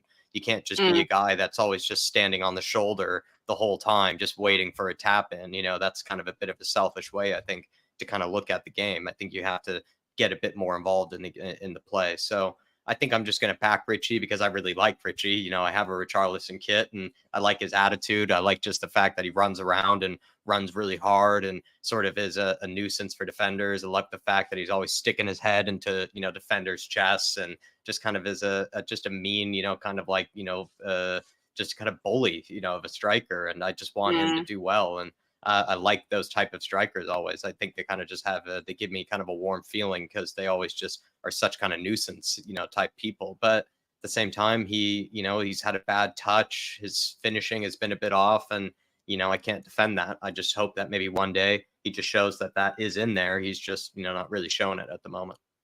Yeah, I mean, he did try. I know I'm saying what I hate. You know what? I can't bear it when people say it, but he did really try. I mean, he threw himself everywhere on Saturday to try and get that goal. And I was praying. I mean, I'd love for him to score. I'd love to be in the mud and sitting there going, wow, this guy is amazing. I didn't see it. But I just honestly can't see it at all. Yeah. Sorry, Jack. I like that guy. I like strikers who score, Jack. And listen, I'm waiting for him to be that guy. Look, I'm of the same opinion. Look, will he get more than one goal last year? I for sure hope so, and I think he will. But I do think I would like to bring someone else in, and it'd be interesting to see whether he can thrive off that competition. Sometimes players can't, so it'd be interesting to see. Jim, just a guy who loves Spurs out there, right? Jim out there, right? Especially in this day and age. He says, gents, please do not ask the gorgeous Kate about Sonny or Richie, and the show will not go the wrong way. She becomes a different Kate. Well, look, we've spoke to you about Richie, so what is it we're missing about Sonny? Oh, don't ask me, Dave, please. Is it the captaincy? I got absolutely annihilated in chat the other day for being a Sonny hater, which I'm not, because I love Sonny. Honestly, he's one of my favourite players. But yeah, it was the captaincy thing, because I just can't get my head around the fact he's captain. I'm sorry. And it's nothing, honestly, to do with him, because I love him, but he just isn't captain material for me. He just doesn't inspire me, and I watch him talk, and there's just nothing there to me that would inspire me to do anything. He couldn't inspire me to get out of bed. Do you know what I mean? He's just a softly spoken, lovely guy. And I look at him and I think, yep, everyone loves him. He's got everybody's respect because he's a lovely bloke. And that's wonderful. But is he going to be the one that says to people, you're playing crap, you've got to pull your socks up? No. That was all it was. It's nothing to do with me not liking him. Honestly, it's not. But that's just how I feel. Look, sorry, Jack. Did we? No, go ahead, Dave. I've spoken. Yeah, I know. I was going to say, look, I share the same concerns in a way. Does he have the character when things aren't going well to dig people out and just to tell them some home truths sometimes? Look, time will tell. Time will tell. For me, look, I'm with you. The way I grew up watching football, it was usually the hard man in the team that was the captain. Football has changed, and I suppose I have to wrestle with that fact at some point. And look, so far it's working. So for me, so far so good, and I'll stick with it. But the true test will come when we've lost a couple of games on the bounce. That's when the true test will really come, whether he can step up and sort of have them words or step up, pull people out if needed. It'd be interesting to see. But look, so far so good. The other thing is, yeah, no, sorry, Jack. No, I was just going to say the other thing is he's obviously not playing. He had a good second half on Saturday, but the game before he's not playing with a lot of form at the minute. So when you make him captain, you kind of put it in a position where he's undroppable. Do you know what I mean? And that shouldn't be the case with Sonny, because if he's not firing like last season, yep, I know the system didn't suit him and whatnot, but a captain should be someone that you know is going to guaranteedly play every game. And at the minute, Son wouldn't be one of the first names on the team sheet for me. I sound really controversial and negative, and I'm not. And it is not about Sonny hate. It's just how I see it. No, look, I can understand it, you know. I can understand it. Go on, Jacko. I just think Sonny happens to be in that category of just sort of people that everybody, yeah, like you say, he comes off so as warm and like cuddly and like everybody likes him. And it's hard to see somebody in that light as a captain.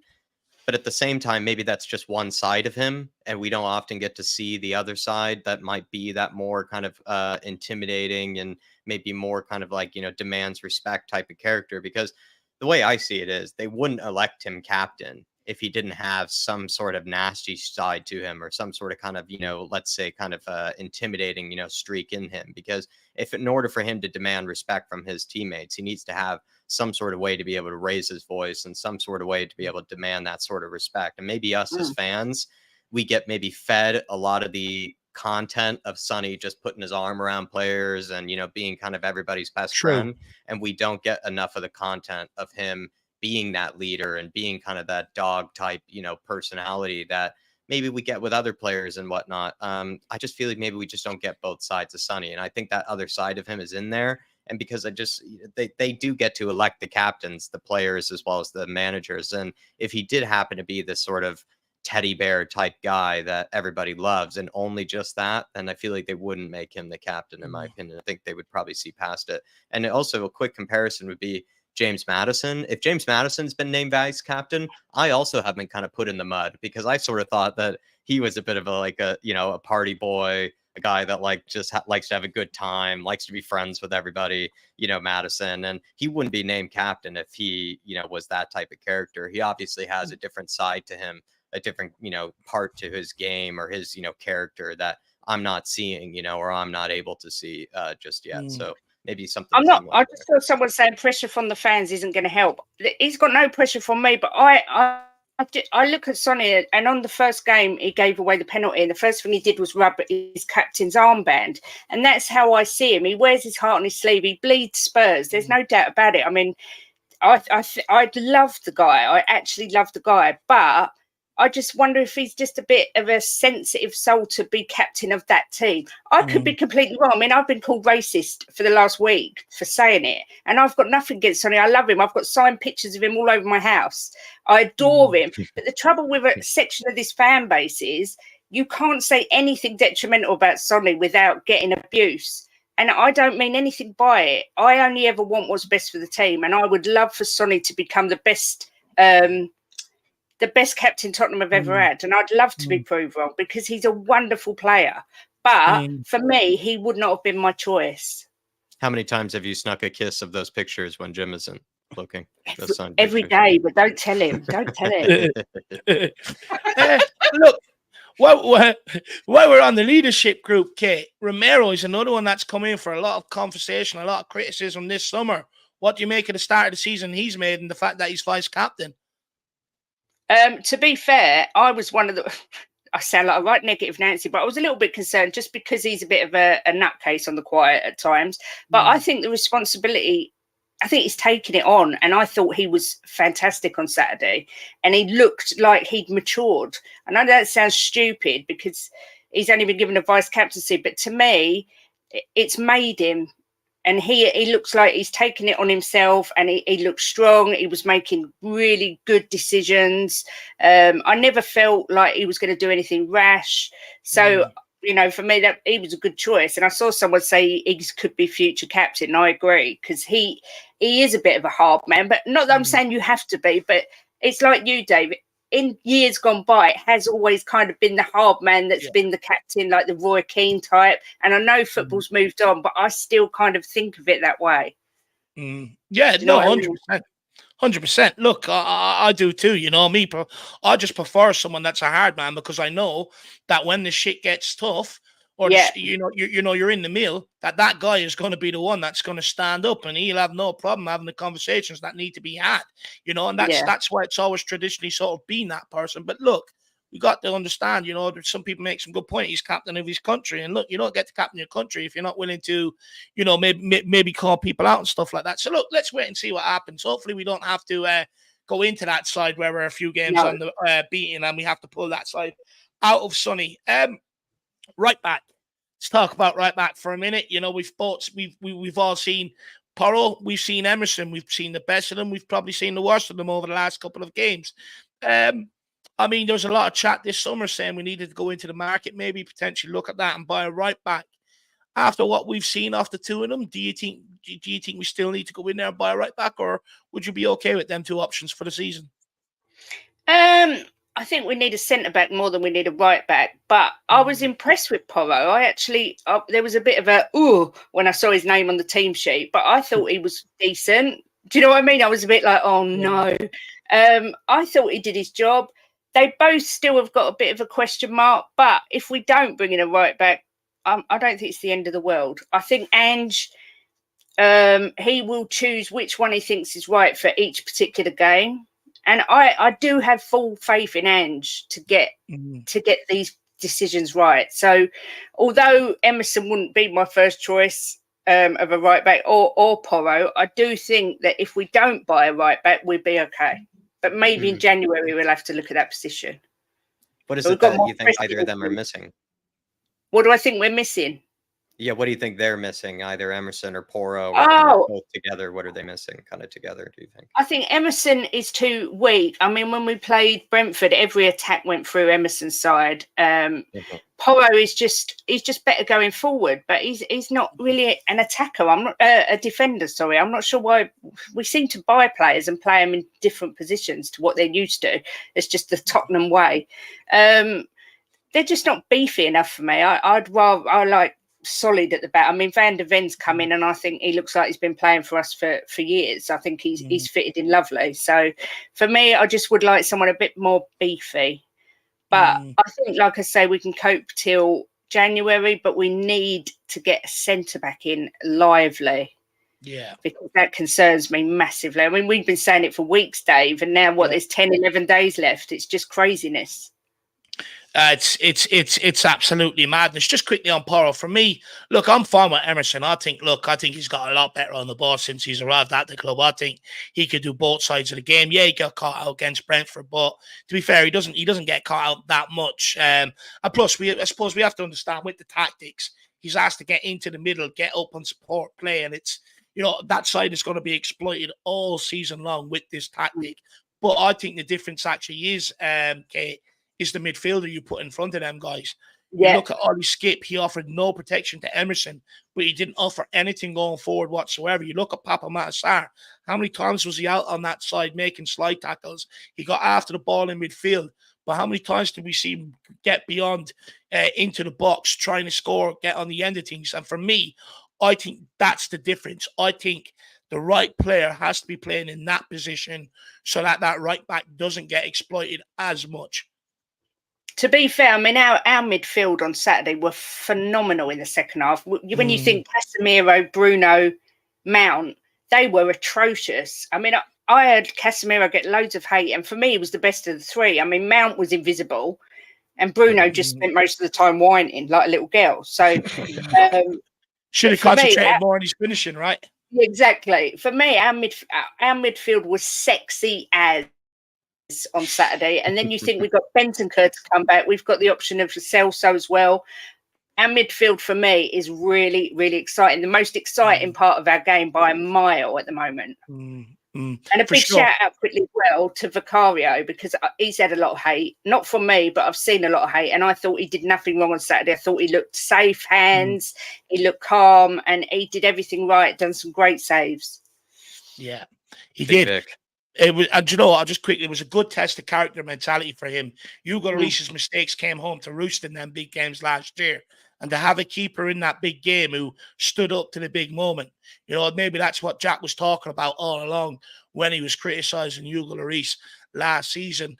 But like, you know, so like I know, and this the reason why I say these things is because I know a lot of people don't like us criticizing some of the players, but I think one thing we've learned over the last few years, a lot of the criticisms of the players have been correct.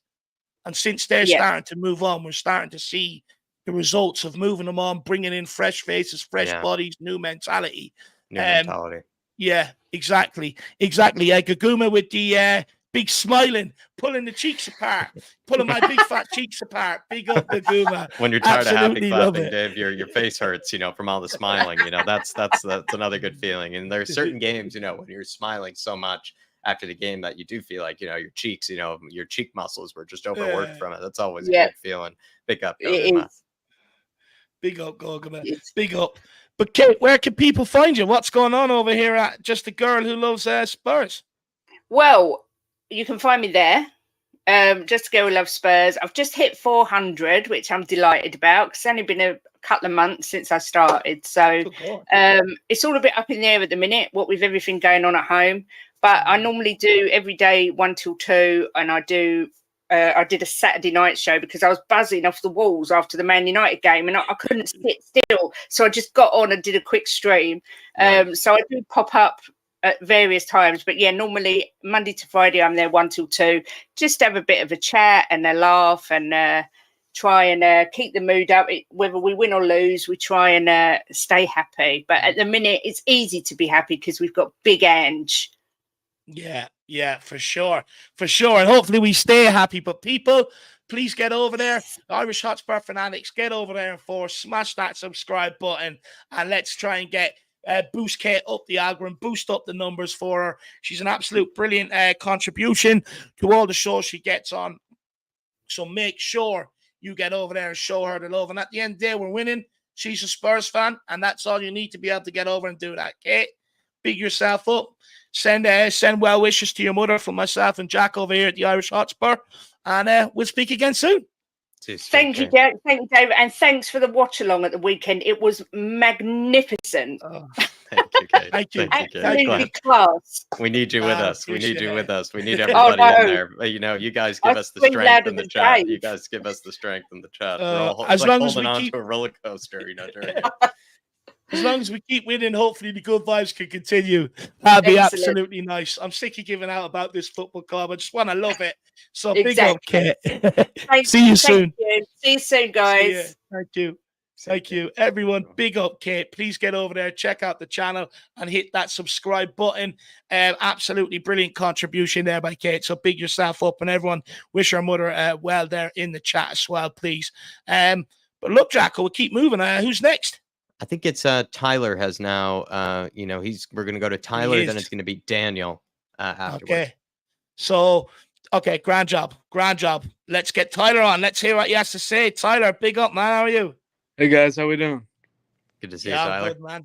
I'm good. Smile on my faces, brother. First, I want to say thanks to Daniel for letting me hop on before I have to go. Really appreciate it. Top big man, up, Daniel. man. Top man. Give him the assist. Well, speaking of an assist, what do you make of maybe Papa Matasar, James Maddison, the midfield? I basically said in that, you know, members video, Tyler, that the midfield is looking damn near world class. Would you agree? You know, am I getting ahead of myself, or are you starting to see semblings of a world class midfield? Definitely not getting ahead of yourself. I mean, absolutely incredible. I mean, so far, Basuma is the best midfielder in the league, or as of right now, after those two performances. I mean, absolutely incredible. Maddison looks great. And then Sarr was just an absolutely massive improvement on Skip. What an incredible performance. Again, I mean, we knew after that Milan game, I mean, he took over the game at the San Siro. I mean, we knew he had it in him to keep up performances like that. I mean, incredible again against Man United, another top club. I mean, he doesn't succumb to the pressure. He keeps his cool. He's absolutely incredible. When we're looking at that midfield, for me, look, I think there's a lot of sort of talk about it coming into this summer. We need to do this. We need to do that. We've signed Maddison and we've more or less used what we got, and it's completely transformed. But I was having a discussion with Sean earlier, and I was actually making the argument, keep Højbjerg, keep Lo Celso. loan out Skip. For me, when Yeah. you look at Papa Matasar and Skip, hopefully people understand why I made them criticisms of Skip's game, the areas he needs to improve, because of the talent and the people he has to try and displace out of the team is far superior than his. But also, I think Højbjerg's better than Skip in all aspects of the game, and so is Lo Celso. Would you be along my line of thinking, or do you think, look, Dave, just shut up? We need to get rid of one of the Højbjerg and Lo Celso and keep Skip and give him time to develop? Because for me, the only way you develop and you learn them other sides of the game is by playing week in, week out on loan. Yeah. I mean, I think it looks like we probably will sell Højbjerg or Lo Celso. I think now, especially, a Saudi club went in for Rodrigo de Paul from Atletico. They put in about $30 million bid. So if Atletico ends up accepting that, I could see them finally putting up the money for Højbjerg. Yeah, to me, I mean, yeah, I would honestly, if it was up to me, I know he's young, but I would just sell Skip, see if we can get like 20-25 million for him. But is that too early, Tyler? Is that harsh? Is it too early? No, I mean, why?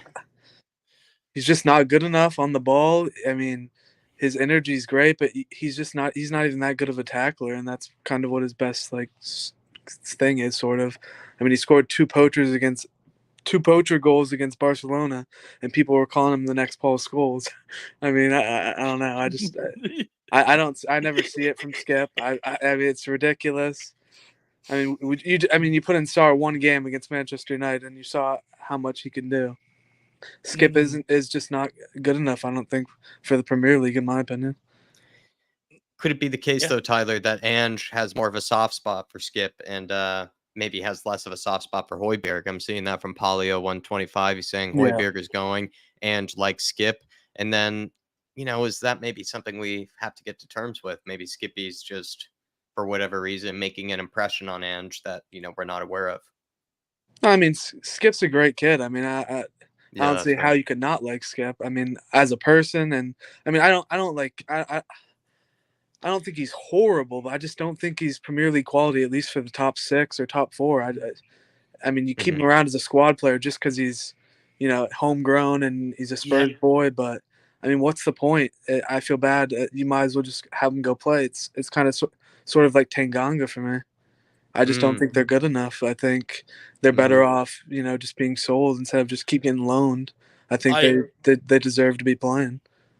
Jack, I don't know about you, but I actually agree with that from Tyler. I think the reason why there's a lot made about Skip and the reason why there's a lot of hope for Skip, don't get me wrong, he helped captain England only 21s to that tournament, over the summer. But for me, he's 22 years of age. He's got Bentancur ahead of him. He's only, 26?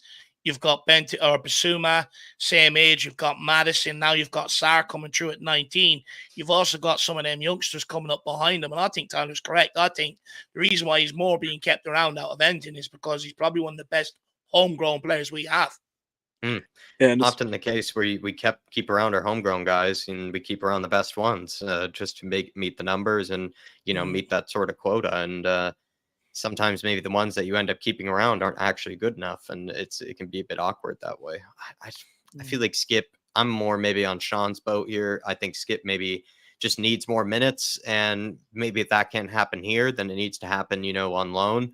But I'd rather give him another opportunity just with another kind of big championship side or Premier League side, just to see if he can, be able to still produce at a pretty high level and still maybe challenge. Because if he ends up getting confidence, at another club, you never know. He could come back twice the player, and maybe sometimes it is just a huge confidence sort of thing, as well. I do agree that I think Sarr is just levels above him, though, technically wise and technical skill wise is levels above him.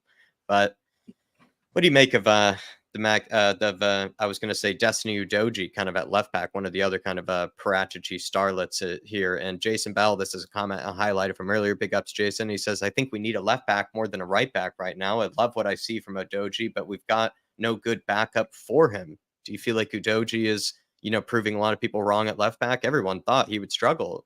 Tyler, do you think he's struggling right now? It looks like he has it under control.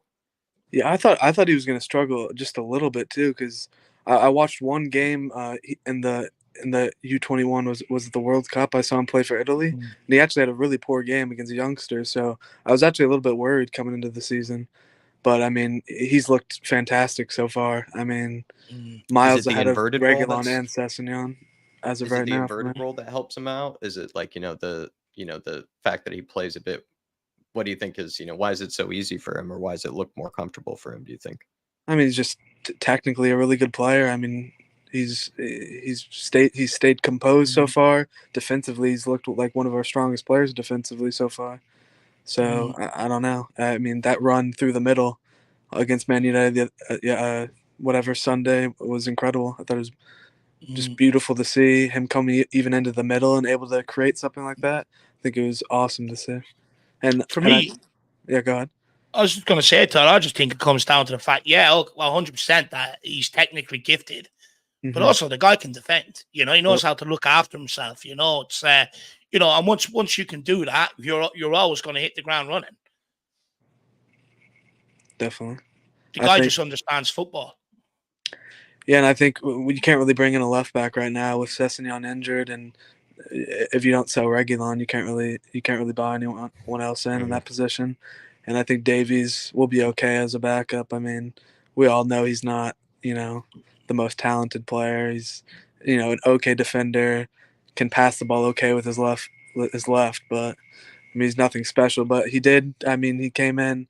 Honestly, I thought for sure they were going to call a penalty on him on that challenge on Pellistri. I was so upset with them for a second because I thought for sure they were going to call that.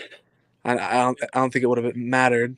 I don't think they would have scored again in the next 2 minutes, but I was definitely worried about that. But I mean, we'll see. I don't see how we're gonna get anyone else in there, and if we have to, I think they'll end up, having Harvey White play there if we have to as a backup, And I think a guy like Harvey White and Alfie Devine are already technically better than Oliver Skip. So guys like that even are ahead of him, in my opinion. I know Skip's got more experience, and I'm sure he's a little bit more composed maybe as of right now, just because of that experience. But I just don't see how he's going to break back into the team as much as Ange might love him as a person. I just don't think he's good enough as a player.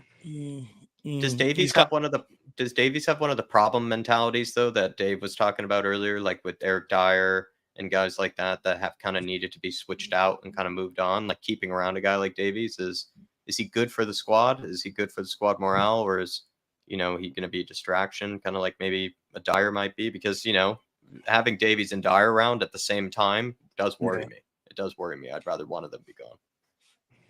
Yeah, I mean, I don't know. I mean, so far you haven't seen that, but we're still early on to the season, so not sure. But we definitely need to get rid of some of these older players. That's for damn sure. Look, the guy got rid of Nuno. He was instrumental behind the scenes on getting rid of Nuno because Nuno made it clear to him he was in the B team, not a part of the A team. And yeah, we can sit here and say, oh, managers shouldn't really do that. But the ones that don't play, they're part of the B team anyway. It's just the unwritten rule. For me, look, I'm going to give him a chance under Ange, as long as maybe it was the likes of Dyer and people around him maybe affecting his psyche and stuff like that. I'll give him a chance under Ange, but I just don't want to sit here in a while and say, I told you so. That's the only thing. But look, he looked okay the other day. He looked somewhat competent the other day. So let's give him an opportunity. But me, I'd much rather keep Reguilon as the backup than Ben Davies. But I just understand Ben Davies tied up till he's 33 years of age on 85 grand a week. Even if Spurs wanted him to go somewhere, he ain't going anywhere. I wouldn't either. I can't see him going anywhere. Definitely not. Over at right back, who would be your preferred option going into the Bournemouth game now after seeing both of them? Yeah, I mean, Porro came in, was shaky at first. I mean, the whole team was. I was nervous at first. We were getting opened up way too easily. That's why I want to take it back a little bit. Everyone's getting a little bit too excited. I know we won 2-0 and held the clean sheet, but we were very lucky to hold the clean sheet, especially aerially. They had 2 tap-in headers that somehow were just absolutely skewed wide by Rashford and Bruno Fernandes. But, the second half especially, Porro was locked in. He barely let anything behind him, made some really good tackles, made a really good tackle on Rashford towards the end of the match. So I'm definitely a little feeling better about Porro defensively. And against Bournemouth, I know people want to see Emerson come back in, get a little more height and better aerially, especially because Bournemouth's a pretty big team. So I'm okay either way, whatever Ange decides to do there. Doesn't really matter to me. We should by at least 2-3 goals regardless. Do you think then it depends on the midfielder ahead of him? That's because for me, when I look at the tactics, I think that's exactly it. It depends on that midfielder sitting on the right hand side of that midfield. On how exposed that right back area is going to be, because it's going to happen all season long. People go, Porro can't do this. Emerson's crap. Yeah, you have to understand that when they're tasked to come in the middle, go central, get up on the edge of the box. It's hard. It's hard for them to be in two places at once. That if the ball gets turned over, a 60-yard ball in behind, and all of a sudden people go, "Where's the right back? He's not there." For me, people have to understand the tactics of what's being asked of them. So do you then say, look, that midfielder there is actually the most important position in the team? Yeah, because you saw when Sarr came in, he was getting back all over the place. And I definitely want to see what he looks like with Emerson, too. I want to see that ends up working out. Because I feel like because Emerson comes in and stays a little bit further back than Porro when he's at right back. So that's kind of where the positions, like Sarr wasn't going down the right wing much, like Skip was kind of different. So I don't know exactly how that's going to work, but I definitely want to see that. And we're fine to test stuff out against Bournemouth, so I'm okay either way. But being that midfield, or another thing I'm okay with playing if Madison's healthy. I'm okay with doing Madison, Lo Celso, and Basuma instead of Sarr, just to try that against a Bournemouth who's probably going to be sitting back, parking the bus, having a little more creativity. I know Sarr's good and creative as well, but having Lo Celso in there as well, I think would really help. So, but if Madison's injured, it's perfect. Just put Lo Celso in. I'm sure he'll do a pretty good job and play Lo Celso, Sarr, and Basuma, and we'll have a great midfield again. Interesting. Well, look, we'll wait and see. I definitely think Lo Celso probably. You might see him. Yeah, you might see him get a few minutes against Bournemouth for sure. But Tyler, big yourself up, my man. Thank you very much for your time this evening, and go off and enjoy the rest of your day, sir. Yeah, thanks a lot for having me on. I'm excited. I'm finally playing tennis after 2 weeks. Nice. Yes. So finally cleared to go play today from the doctor, so I'm excited. There you go. Swing hard. Tyler, keep that smile on the face, my man. You're a winner, just like Tottenham, so keep them smile on the face, brother, all right? And Ange, we trust. Full faith in the lad. Absolutely. Big up, Tyler. Love it. Big up, Tyler. See you soon, my man. See you soon. Everyone, the great Tyler, off to play some tennis. You might see him in Wimbledon in a few years. You never know, but big up, Tyler. Absolute legend. A lot of good discussion there. I really enjoyed that. Jocko, where are we moving to next? Moving on to Daniel Larson now, Dave. He was kind enough to give up his spot earlier, and he's been waiting very patiently. Let's speak to him next. Big up to Daniel. Big up, Danny boy. How you keeping, my man? Good. Do you know what? It's a long time since I've seen a grin that big on your face. Yeah, no, it's just amazing to have this Spurs back there. Like I'm wearing back the fucking necklace, Spurs necklace now, and all. Like it's completely fine now. Back when he's Spurs he's back in his now I can wear the fucking cockerel everywhere. Don't care anymore. Jesus. Yeah, did you have a smirk on your face at work or around the house or anything? I got 3 coworkers that are Man United fans, of course. So I was fucking big, and oh my god, they heard it. I can tell you that. Good man. Love it. Well, where do you want to kick this call off, Daniel? What do you want to talk about? Yeah, you just talk the game. You just start with the game, I guess. Just first half. Did we start nervous? Why did we start nervous? Well, I think that's just. I think that's the home crowd nervous. First time in the Premier League, a lot of debuts as well, home debuts for a lot of players. Sure. So there's a lot of nervousness, but we settled in, especially late in the second half. After that Porro shot off the bar, that's when we just now we're gonna fuck him. Now it's over. So you gotta expect that. It's a lot of young players there. So yeah. What do you think? What do you think was said or changed? Was there anything tactically changed at halftime? Because it came out a complete different animal. Yeah, I don't see tactically. I don't know, but I just saw more urgency, more pressing. That's why I like just high press. Well, that's probably tactical, but I just thought the midfield. Jesus Christ, the midfield. Basuma. He sent Casemiro back to fucking Brazil. Just completely dominated him.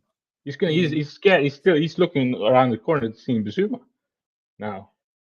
Making him look like so bad, that's hard.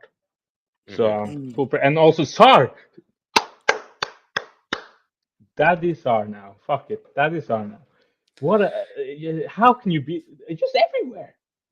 Everywhere. Won everything, so composed. The goal was amazing, by the way. I don't know what like the finish with that and the movement. I just wow, what a star you have there. So yeah. We've seen with Sarr before, right? Last season, he sort of came in for the San Siro, but then was gone again. We've sort of barely seen him. Do you think now he's going to get a run in the team after that performance? Do you think it could be more of the same? He might find himself out the team against Bournemouth and have to wait for another opportunity. You can't drop him. Cannot drop him. No. That's going to shoot it down his confidence. If you drop him now, that could be huge bad for him because he's confident. Why am I dropped? So you can't do that. So no. Yeah, I hope he gets a run in the team, Daniel. He's been, he deserves it. The guy has made more than enough cameos last season. And I remember him coming off the bench against Crystal Palace. Højbjerg and Skip were struggling in midfield. He came off the bench and he was absolutely unbelievable. He started picking up the ball, knocking about. San Siro, I thought he was very good. And largely, I like what I've seen from the guy. Even last week against Brentford, when he came on for Skip, he showed a lot of energy. He tried to affect the game. And hopefully now, I think, he deserves it. I think he's bided his time enough, Jack, and he deserves a run in the team. No, I think he does deserve a long run. Did you always have confidence in Sarr? Did you feel like he was, a mystery signing when Paratici came in? What did you make of, the signing at first? Because it's one of those guys, right? Just like 3 years later, right now, this is his big day. Yeah, it's hard when you waited a while. Yeah, when you sign a young player from like a French, I don't know who the team we signed him from. I think like a relegated French team. Yeah, FC. You're like, okay, you're like, okay, but yeah, there's gotta be a reason, and this is the reason because he saw the talent. Obviously, that's why they're the scouts. That's why they're directors. Then I mean, come on, yeah.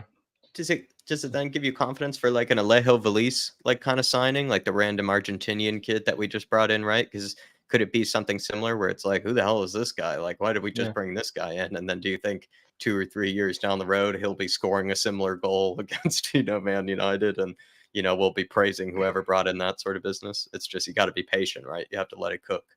Yeah, cook all the.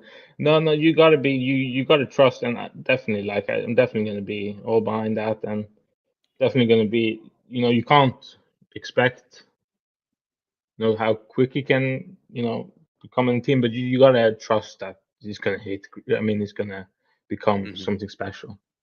And yeah. And speaking of something special, Basuma. I mean, I did say in the members video, I think he could become world class basically this season. I mean, it looks like it. It looks easy. Like the way he's been playing recently, football looks easy to him. Like just everything looks easy to him. I mean, he is Dembele. Right now, he is Dembele. What he's doing for me. Can't get the ball off him. Yeah, you can't he get the ball off him. Through, and he just made 25 million we got him from. Casado, how much? 120? Huh? Enzo Fernandez. He looks like Enzo and Caicedo combined right now. Yeah, it's like, what the fuck? It was, what the fuck? I don't understand how we keep doing this. And people actually like, of course, he had his Christmas, but that's, it's Conte's fault. Conte ruined him, to be fair, almost. But he bounced back, and Ange just released him. The Australian god. Are we forgetting, though, that Basuma was injured an awful lot last season, and there was a lot of period where Conte couldn't play him? Are we forgetting that, maybe? Probably. Because I hear a lot of people saying Ange has released Basuma. Don't get me wrong, I think he's released him tactically. But I think people forget that Basuma was out injured for long parts of last season as well. Yeah, he was, but I just see this and I'm like, don't care anymore. Like, Yeah. what the hell? So Yeah. Well, look, whatever. Daniel, let's get on to maybe talking a bit about the transfer market, right? We've about, what, 13, 14 days left. Deadline day is not this Friday. Next Friday, the clubs still have a lot to do. Do you back them to get the work done enough to be able to bring in 1 or 2 incomings as well? It's hard. It's hard for us. Nobody wants our place except for Højbjerg. Nobody wants our place. Not even a fucking random Azerbaijan club wants our place. It's worrying. So they shit. Except for Højbjerg, of course, because actually a big club wants him. You know, so maybe he's actually not that bad. Huh? Would you believe it? Huh?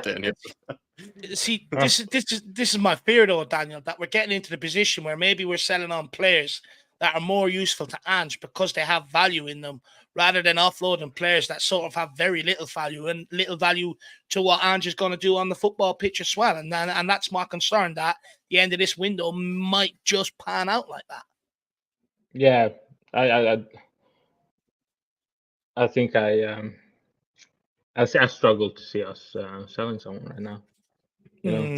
Well, it's just selling Højbjerg and Kane, 2 of our most sellable assets, before you sell Dyer, Sanchez, and those. It really does.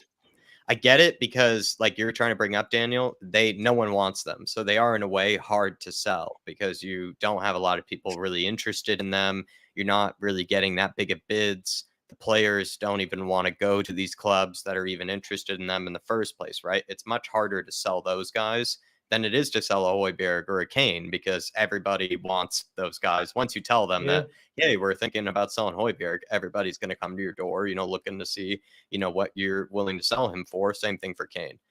But I just feel like Spurs should have known that ahead of time.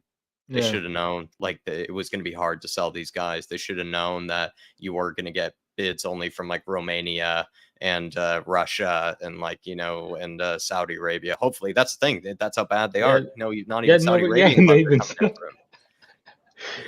Nobody. I mean, loan. I heard Dyer loan, but that's not good enough. Maybe rip a contract up a day. I guess. Yeah, you just got to do it. Fuck it. Yeah. Just pick one on the board. Just any mini mighty mo and just rip one up each day. Look, I just don't see the benefit of us continue to loan them out. What's the point? Just pay Dyer up his year contract and let him go. Because all it's going to do is it'll have a knock-on effect in January or next summer.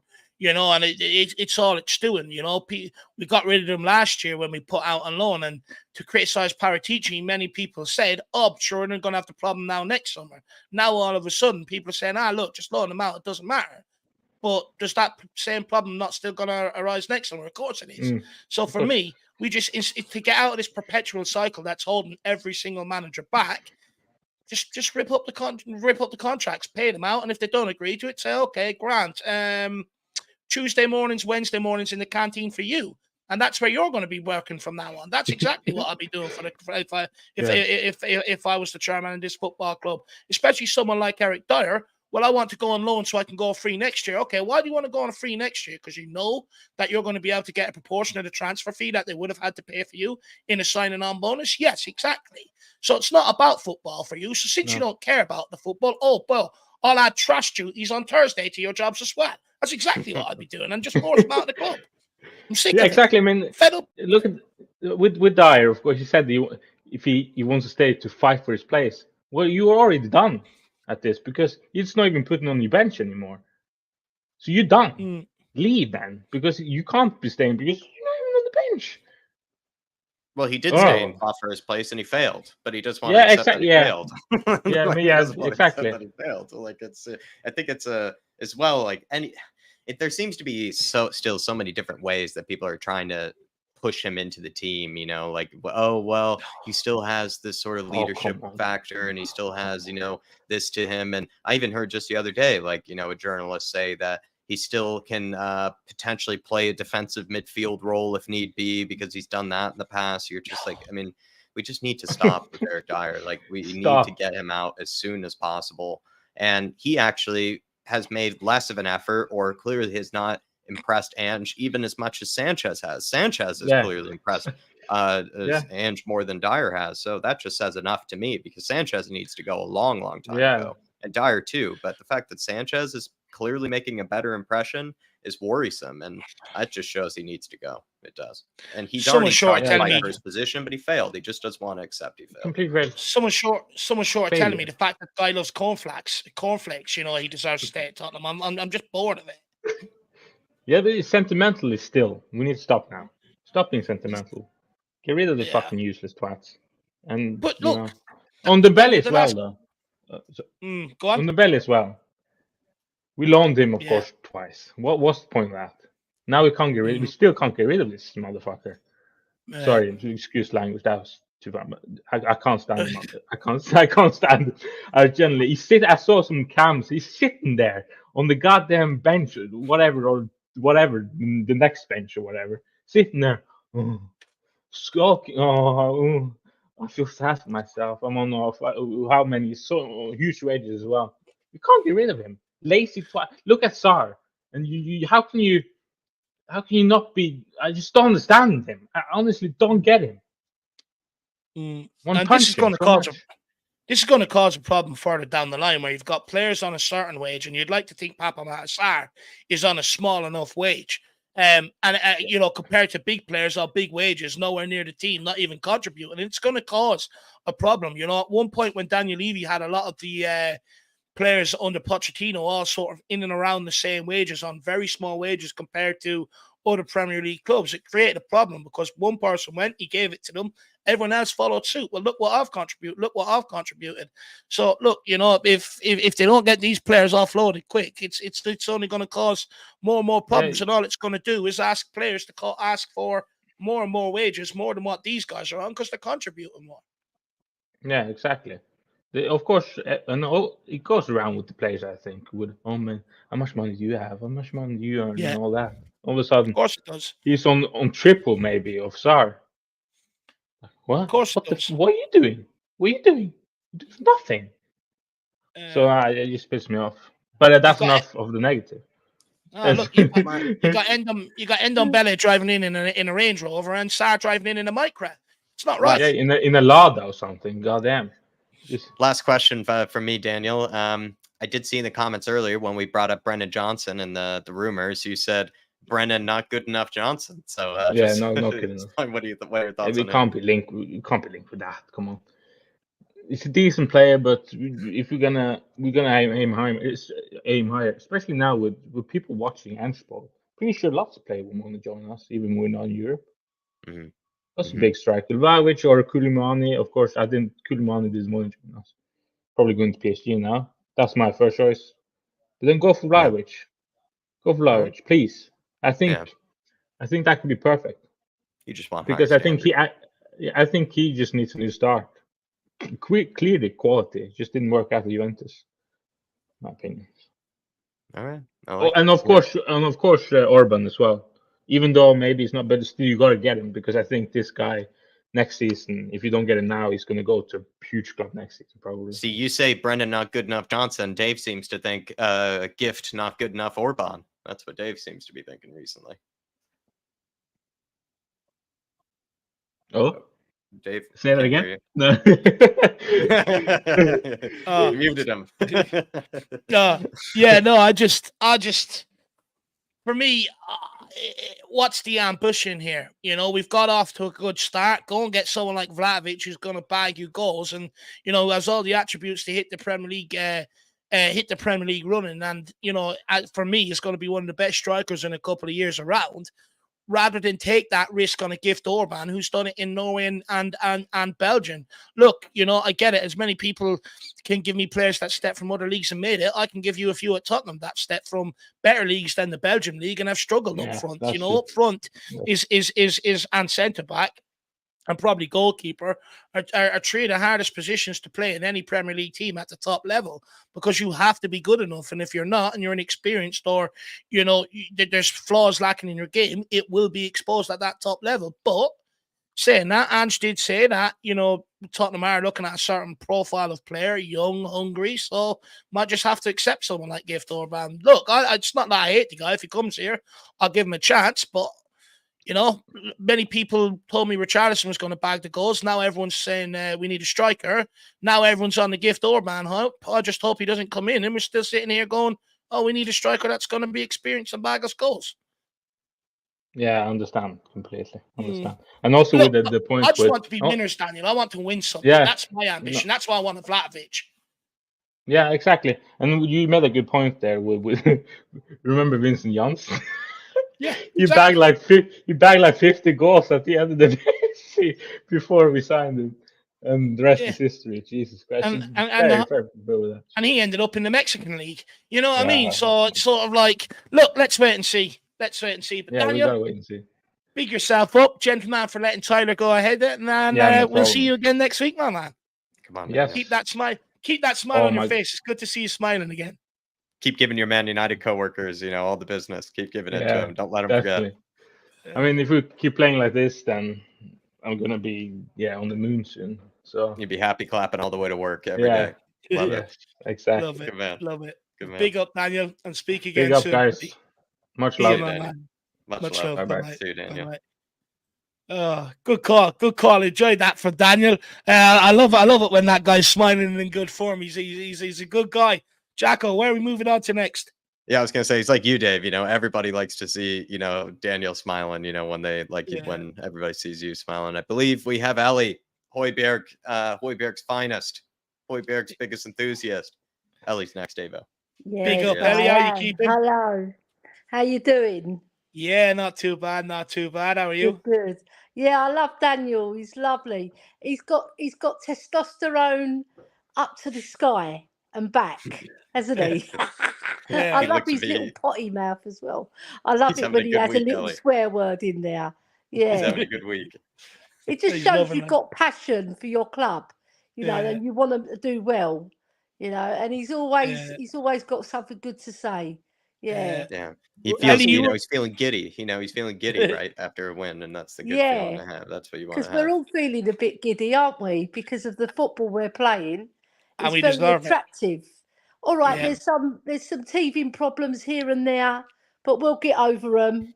And we just need maybe one more central defender just to gel that defence. And I think we'll be the full package then. Up front, obviously Richie has to start scoring, otherwise he's going to get the, isn't he?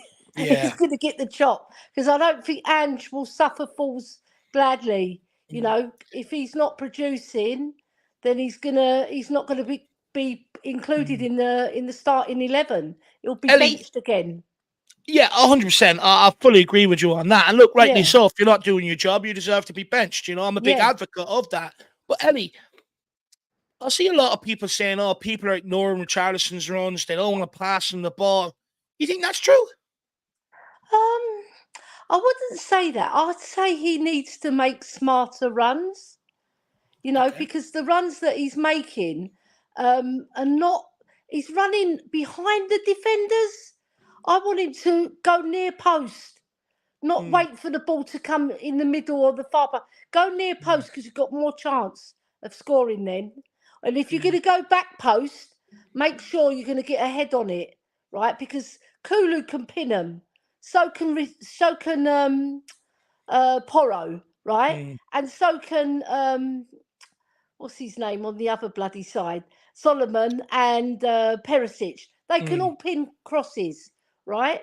So he needs to make smarter runs, and he needs to conserve his energy, because what he does, he runs around like a blue-ass fly, and he gets tired, right? He runs because he is a hard worker.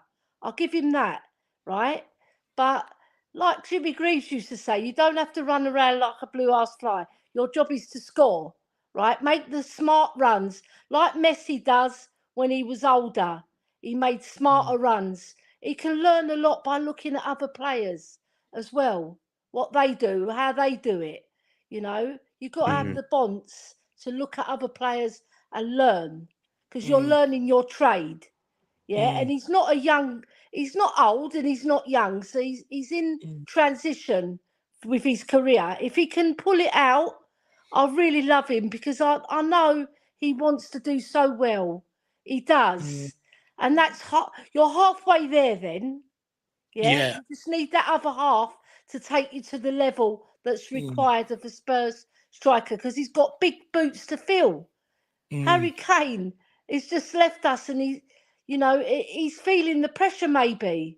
Even more so than last season when he was playing second fiddle to Kane. Do you know what, though, Ellie? On that, if I was Richarlison, I'd be relishing it, because if I was Richarlison, I'd be looking at him, 25, 26 years of age. Kane was ahead of me. If I was Richarlison last season, I would say, okay, the guy's probably staying around for about 2, 3, 4 years. So for me, that, I might have to look for a move out of here eventually. But now that Kane's gone, I think the pressure should be off his shoulders. He should be relishing the fact that he's going to be out there every single game until we buy another striker, and that's his opportunity to go and prove to the world how good he is. Yeah. The thing is, I see a lot of people. I was watching Saba earlier today as well, and he was giving it to Richie, saying that he's not going to produce because he hasn't produced in the past, right? But you can't go on that. That doesn't mean he's not going to produce now, because we've got all the players to provide for him. Yeah, he didn't have that at Everton or Watford. He didn't have that caliber of players providing for him, so he can do better. He might not reach Kane's status, but he can beat more than 13 goals, his highest total. I've got confidence in him to do that, because we've got the players around him to provide him. He's just got to make sure that he makes those smarter runs. I think you're on, Elliot. I think you're spot on, Elliot. Because you can't write him off. You can't just write him off just because of his past history, because he was playing in struggling teams. Now, where he's playing in a team that's cock a hoop, we're like going on the pitch. You've got Pape Sarr pulling the strings. You've got Bosuma bossing. You've got Madders going through, like the midfield of Man United weren't there. He just ran through. Yeah. And then you've got Perisic, who's got all the experience, who'll pin crosses to him. So he's got every reason why he can succeed at Spurs. Yeah. So I think you're spot on, Elliot. Away. I think you're spot on, because I think you've kind of answered it between kind of both people's reading of that game, right? You have a lot of people that feel like Richarlison didn't do a lot of anything. And then you have people kind of saying, oh, but he was making a lot of runs and he was, working really hard. And I think it's probably something in between there, where it's like, maybe he was working really hard, making runs, but like you say there, he's not making the right runs though. And that's a big thing. And even if you're working hard and trying to get into the right areas, if you're not making the intelligent run, or timing your run correctly, or positioning it and setting it up in the right way, it ends up not really getting hit, and it ends up not really being successful. And that's kind of also half the battle, is making the right run and, finding the right space at the right time, and just, kind of seeing that sort of opportunity. And for some strikers, I think you can't really teach it. I think at his age, it's not like you can really teach it. And so the only thing I'm hopeful for is if it maybe is just a confidence thing for him, right? Like the more you're confident, you see those runs easier. You kind of, you see the pathways and the space. It kind of comes more in slow motion to you, instead of being kind of all at once and really fast. But when you're nervous and when you're kind of, anxious, you're not making the right decisions, in those moments. That's all I can hope for Richie, because if that isn't the case, then he's just not making the right runs, because he just doesn't see them, and he just doesn't, which is a problem. Right, he's not good at receiving the ball with his back to goal. We've seen it. His touch is not there, right? He can improve it, don't get me wrong, but we shouldn't be playing balls into him. We should get it out to the wings, because he can't control the ball. We've seen he it needs to improve that, because times. he's so big, It Ellie. That's bounces the off frustrating him. thing. He He's so really, big, I was though, you want to watching hit him it into closely him. last season as well, boys, right? And he's just not good. What he's good at is running behind the defences, getting in the box, putting his head on the ball, and if he makes smarter runs, right, he will score goals. He will. Because do you know what, Ellie? He's got that heart to score as well. Do you know what, though? If he's only scoring headers, he's no use to you. You have to, like, not just headers, but there's no excuse for him. Peter Crouch, that guy had a touch of a god. For a big guy, he was able to control the ball and play. And if Richarlison wants to make it at Tottenham Hotspur, he has to learn to be able to control the football. In fact, it's the basics of football. I don't know how he got a professional contract if you can't control the football. It's one of the basics. And for me, he can't just rely on crosses into the box. He has to add other things to his game. You look at Sonny, look at that second goal. When Sonny went into the middle, we were able to play the ball into him. He played it out wide, and that cross went in, and we ended up scoring from it for that second goal. And I've seen Maddison try and link up with Richarlison at times and do stuff similar. But the first touch, the ball always goes away from under Antonio Conte last year. You know, whether he's playing out on the left, through the middle, or on the right-hand side, there's no excuse for it. Every time the ball went near him, it broke down because his first touch is crap. And what you're seeing now is a repercussion of it. I have no doubt later on in games, players don't want to pass him the ball. I wouldn't either. If I know every time I give him the ball, it's breaking down and I have to go and do the defensive side of the game. I have to make lung busting sprints backwards. And that's his problem. That's his problem. It's frustrating because I don't know whether you can teach him it though, Dave, because he's a professional footballer. He's not a young guy. He's like, all right, he's 25, 26, isn't he? He should know how to control the ball by now. Come on.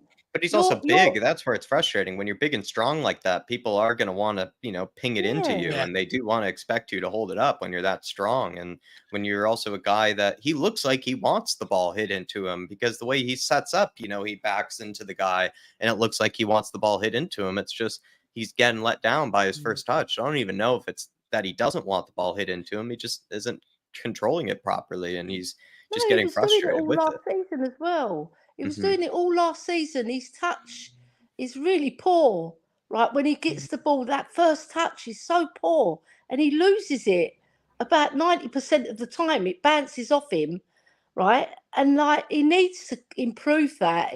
If I was the coach, I would get him working on it day in, day out at that coach training session to see if we can improve it, Especially in a possession-based team, because you can't keep giving away sloppy possession like that. You have to be able to look after the ball. And you know what? Look, it'd be interesting. I think we might have to dip into the market there. It'd be interesting. We could give him Hoddle's touch. Amputate Hoddle's legs and put him on Richarlison. I just like this. Glenn. We need your legs. I just like this comment from Iceman. He says, I've been a striker all my career and I played at a very high standard. I missed a chance from 3 yards. It took me 4 weeks later to score again.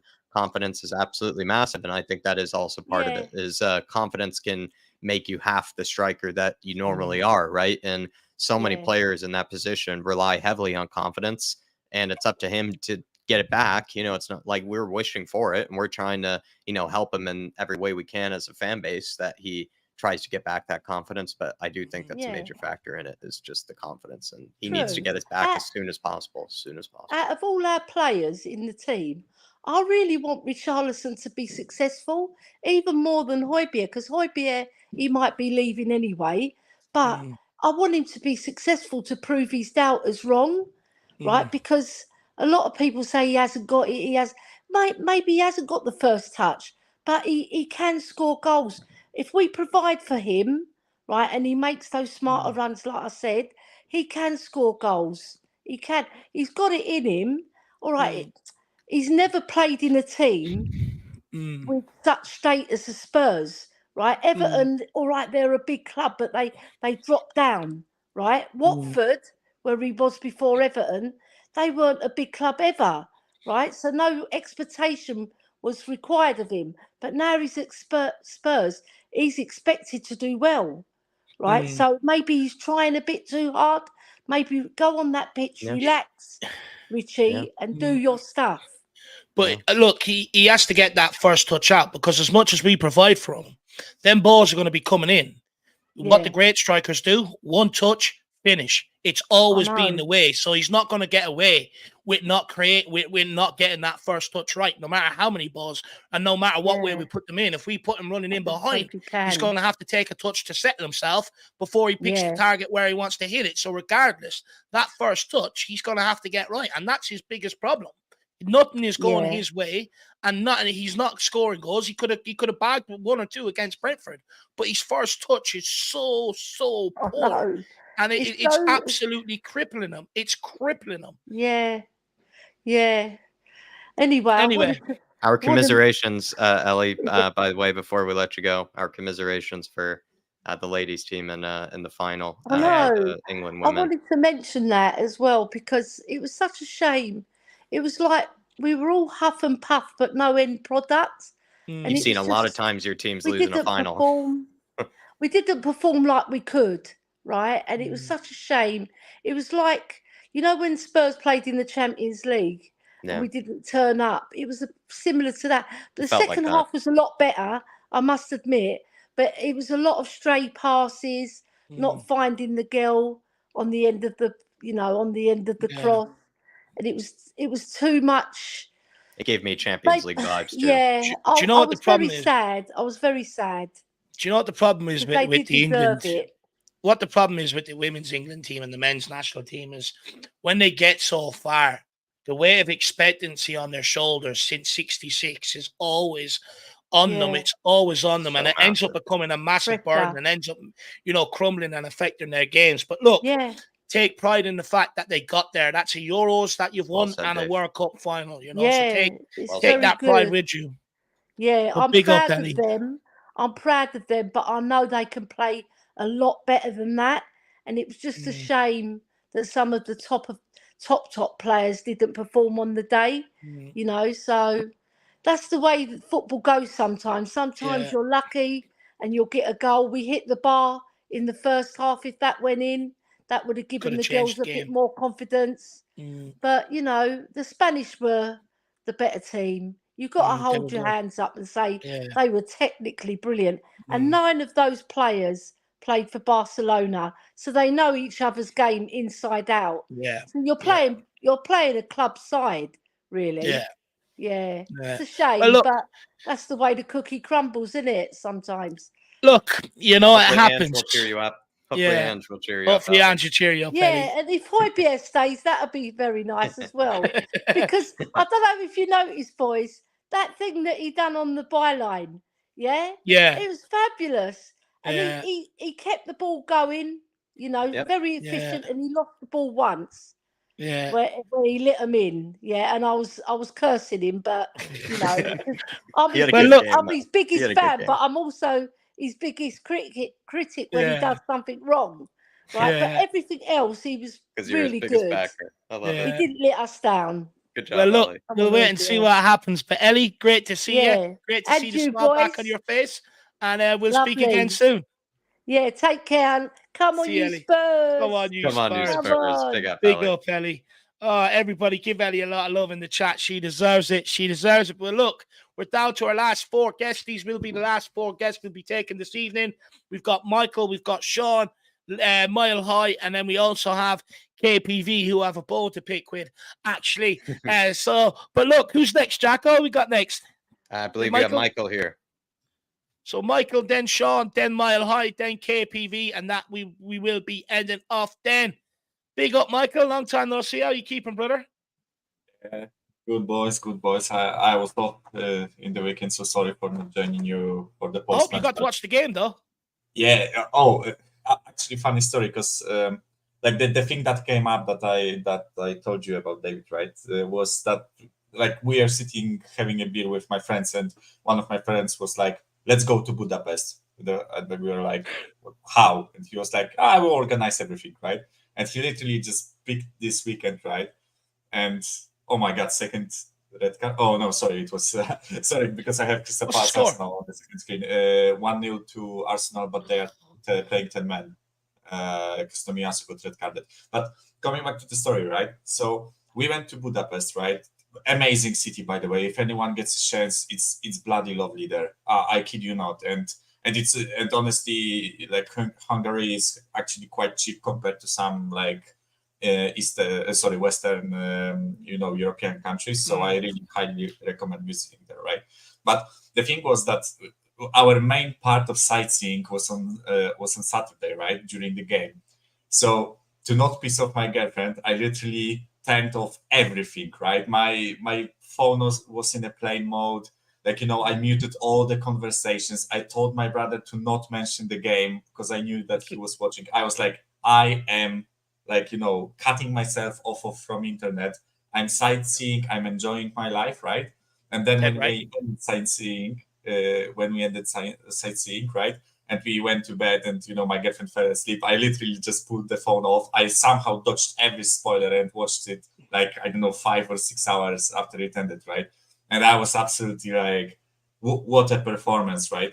Although I have my like bones to pick with the game, right? And I'm sure we'll talk about it, right? But yeah, I was so happy that we won. I think Sebas Wolf, who's another fellow member of the Irish Hotspur, he was taking off for a flight, I think, with his two buddies, and they're both Man United fans, he said. And so they took off like right as the game was starting. And then when it landed, was after, the game had ended. And they both were like, I think the story he was telling me was they're both scrambling to get some data or like whatever to see what the score was. And then he's right next to two Man United fans, when he gets like the score and he's like pumping his arms and everything. So I must say that must be a huge rush, to find out, the win, like that. Yeah, definitely been there before. Especially I've taken a few tests and stuff during games, and after you leave the test, you see what the score is and everything. I know what it's like. Yeah. Also, one additional thing was that even though I've cut myself off, my girlfriend and my friend didn't, right? And I asked them, to promise me that they won't spoil anything, right? And they kept their promise. But one thing they did when the match ended, my girlfriend literally went to Google, typed in the game, the Spurs versus Man United game. She looked at the scoreline, she looked at me, and she said, "Wow." And that's the only thing that she said. So I was like, "What? Wow? What happened? Why did you say wow?" And she was like, "I'm not telling you shit." So for the rest of the evening, I was like, "Fuck, what went on? What went on?" I was like, so pumped to see the game, but also a bit afraid because her wow wasn't wow or whatever, right? So she didn't give me a clue that the game went well. It was only wow. And I was like, fuck, did we lose? Did we get smashed? Whatever, right? Did we smash them?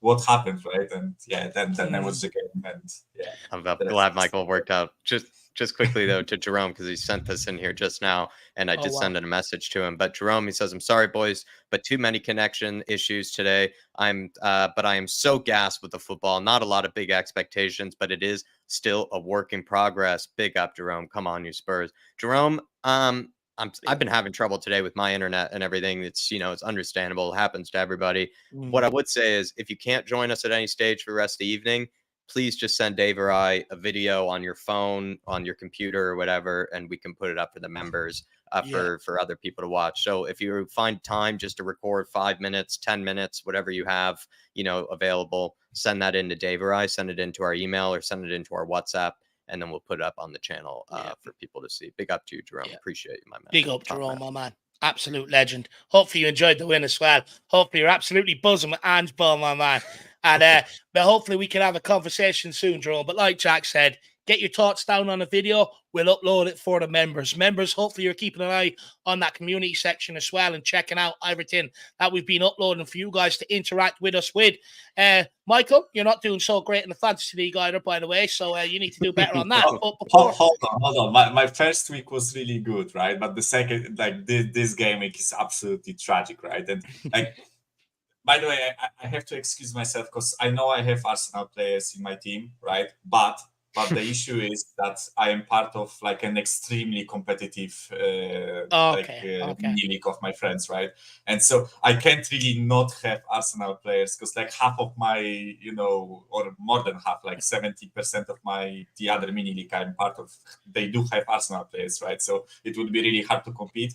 And by the way, the wager is that whoever is the winner gets, everyone else buys them the shirt of their club, right? So it's actually quite a nice thing to challenge for, right? But I'll let you away with it. I'll let you away with it. Sorry, boys. But look, let's get on.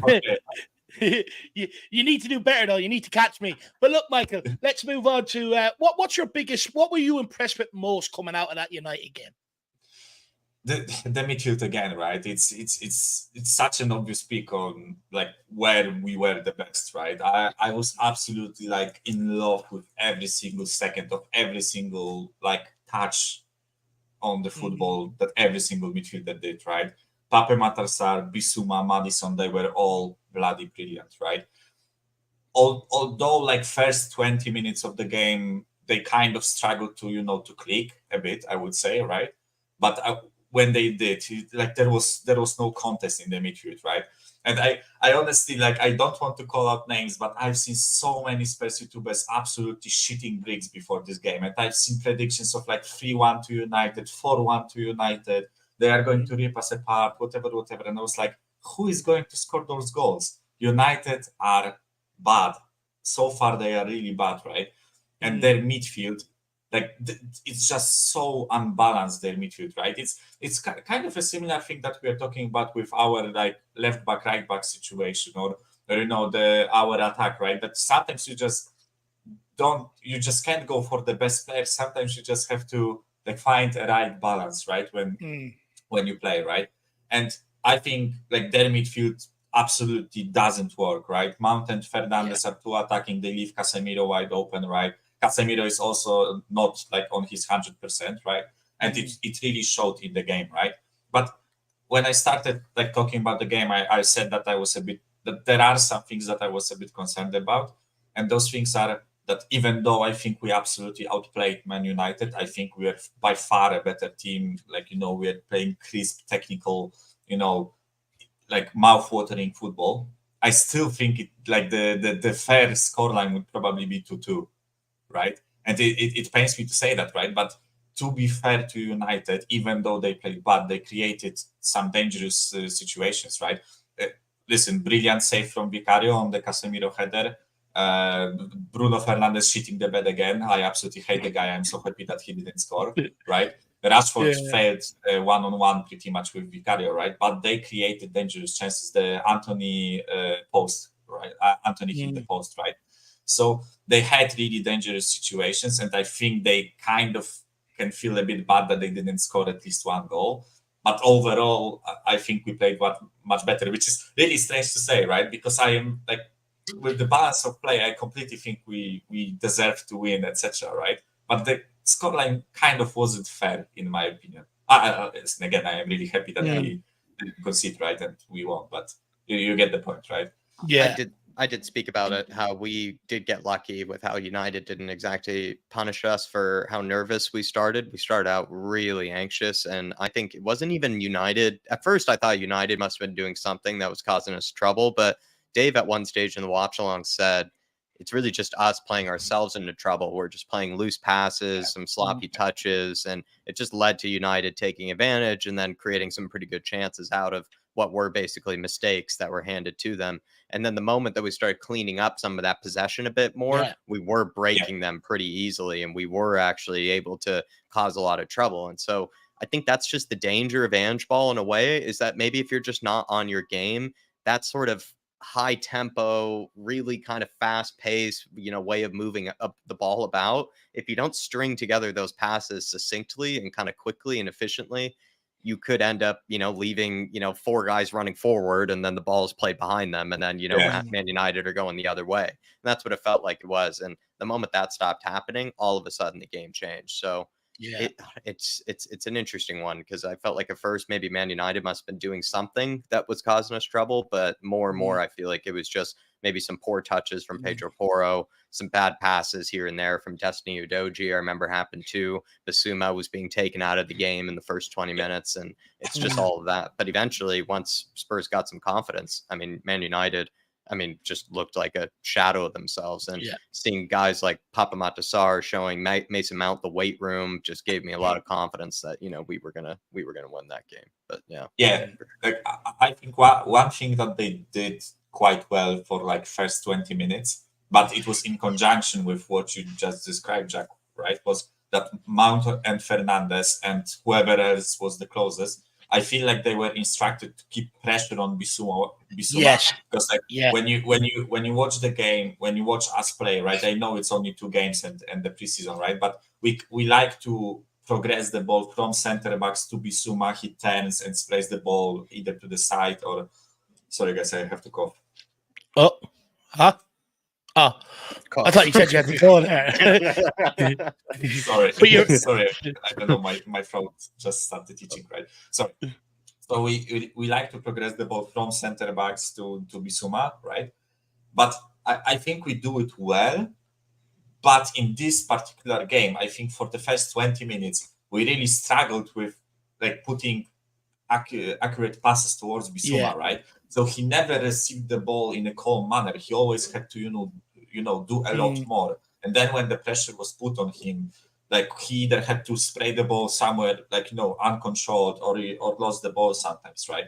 So I think that's what they did well for 20 minutes. But I think when we calmed down, reading the first, wave of attack, right? I think when we started playing more calmly, the whole balance shifted towards us, right? When Bissouma started receiving good balls from the center backs, spraying it out wide, right? I think we were playing really, really well. I'm also really surprised by Ten Hag and his choice of players. I honestly think that with the profile of players that he has, there was an easier way to deal with our team, and I think that they could have punished us really easily. I think they should have just put Rashford on the left, pick a bit of a more secure midfield.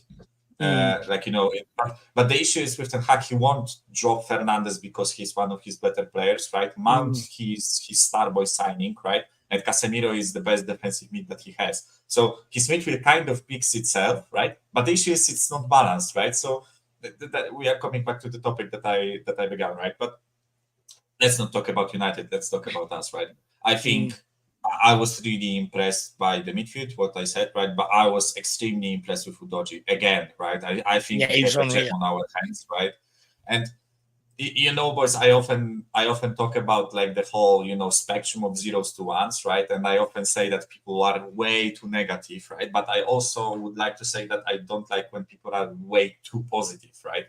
What I mean by that is I've seen I know some people are saying it jokingly, right? But I've seen people saying that Bissouma is the best center mid in the league, or Udogie will be the best, left back in the world, or whatever, right?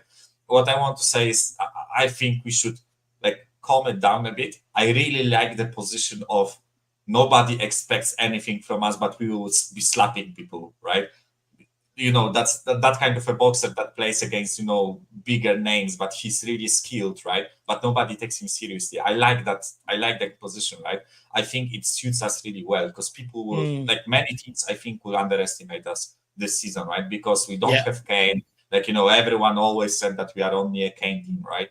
And I think that right now we have pretty much all the pieces needed to be a team that works well without Kane, right? But I think when we say things like Bissouma will be the best mid in the league, Udogie will be the best left back in the league, right?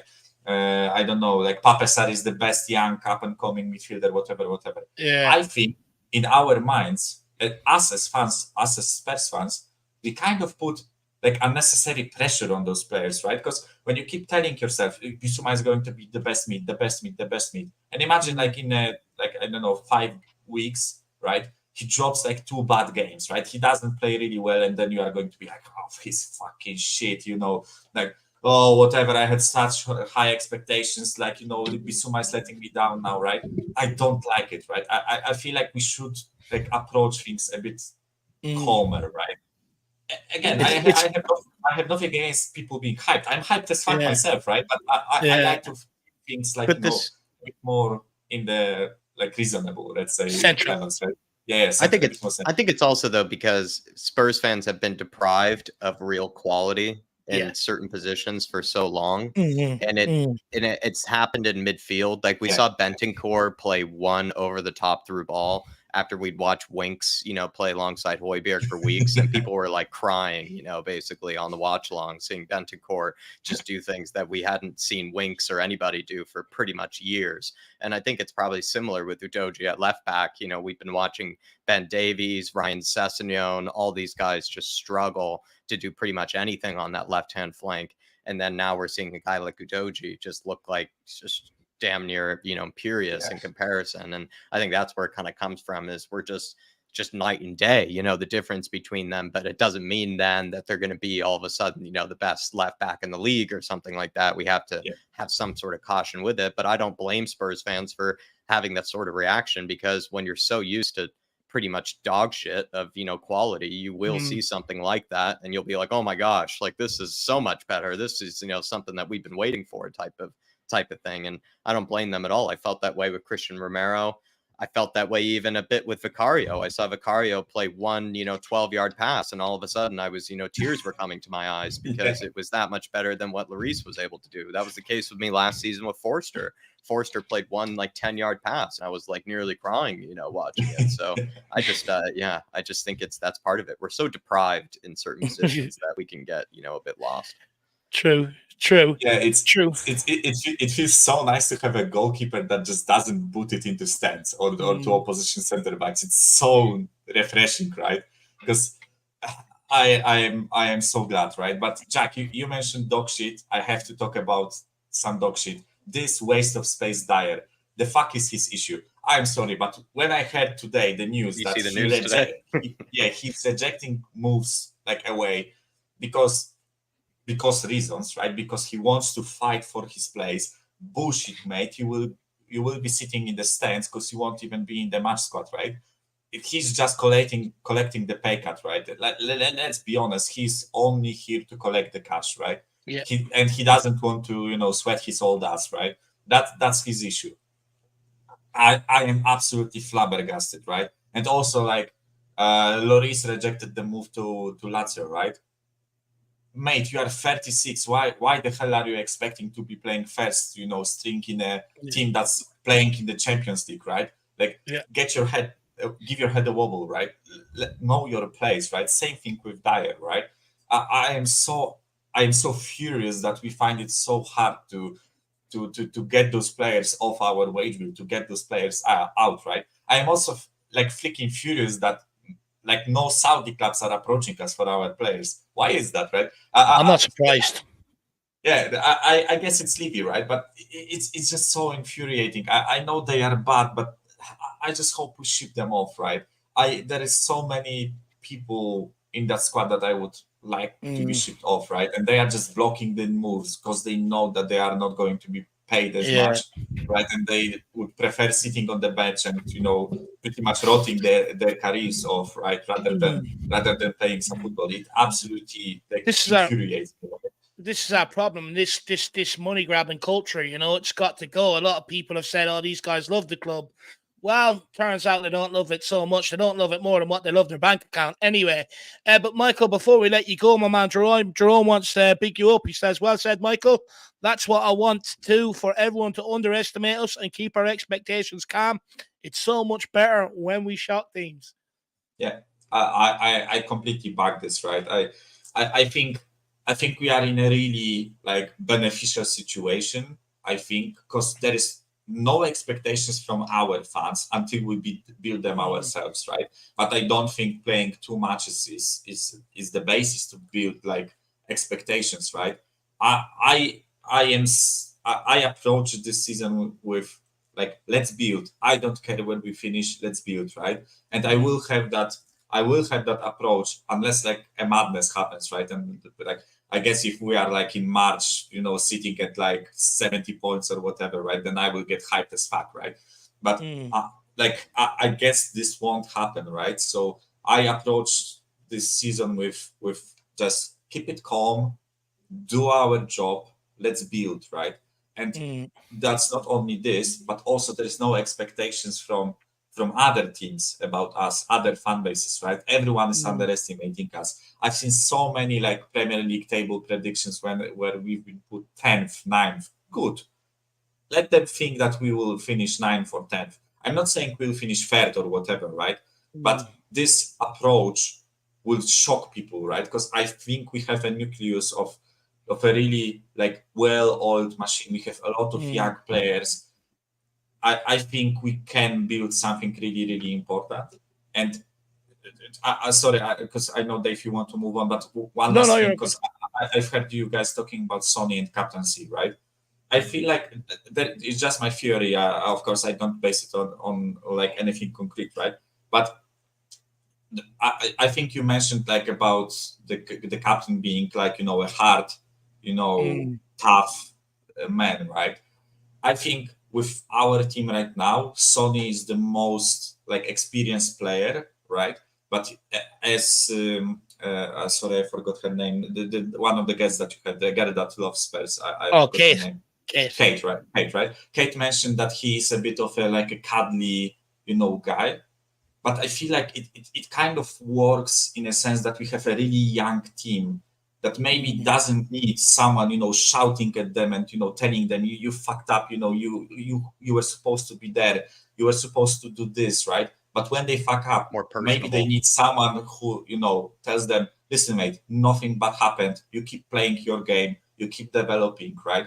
And I think those hard-ass, tough captains are more useful to teams that are that consist of seasoned professionals, where when they fuck up, it's their fault that they fucked up and someone needs to tell them that they fucked up, right? Last year under Conte, when our squad was way, way older, right? I think we needed that type of captain who would just, point a finger at Dyer and tell him, listen, you little shit, what the hell are you doing passing the ball to Salah, right? Through on goal. You have to be better, right? But when we have guys like Udogie or Pape Sarr, right? Imagine if someone walked up to them and were like, you fucking waste of space. Why did you, do this or do that? And it shot their confidence, right? So that's just my theory. Of course, I don't know if that's the reason why Sonny was chosen, right? But yeah.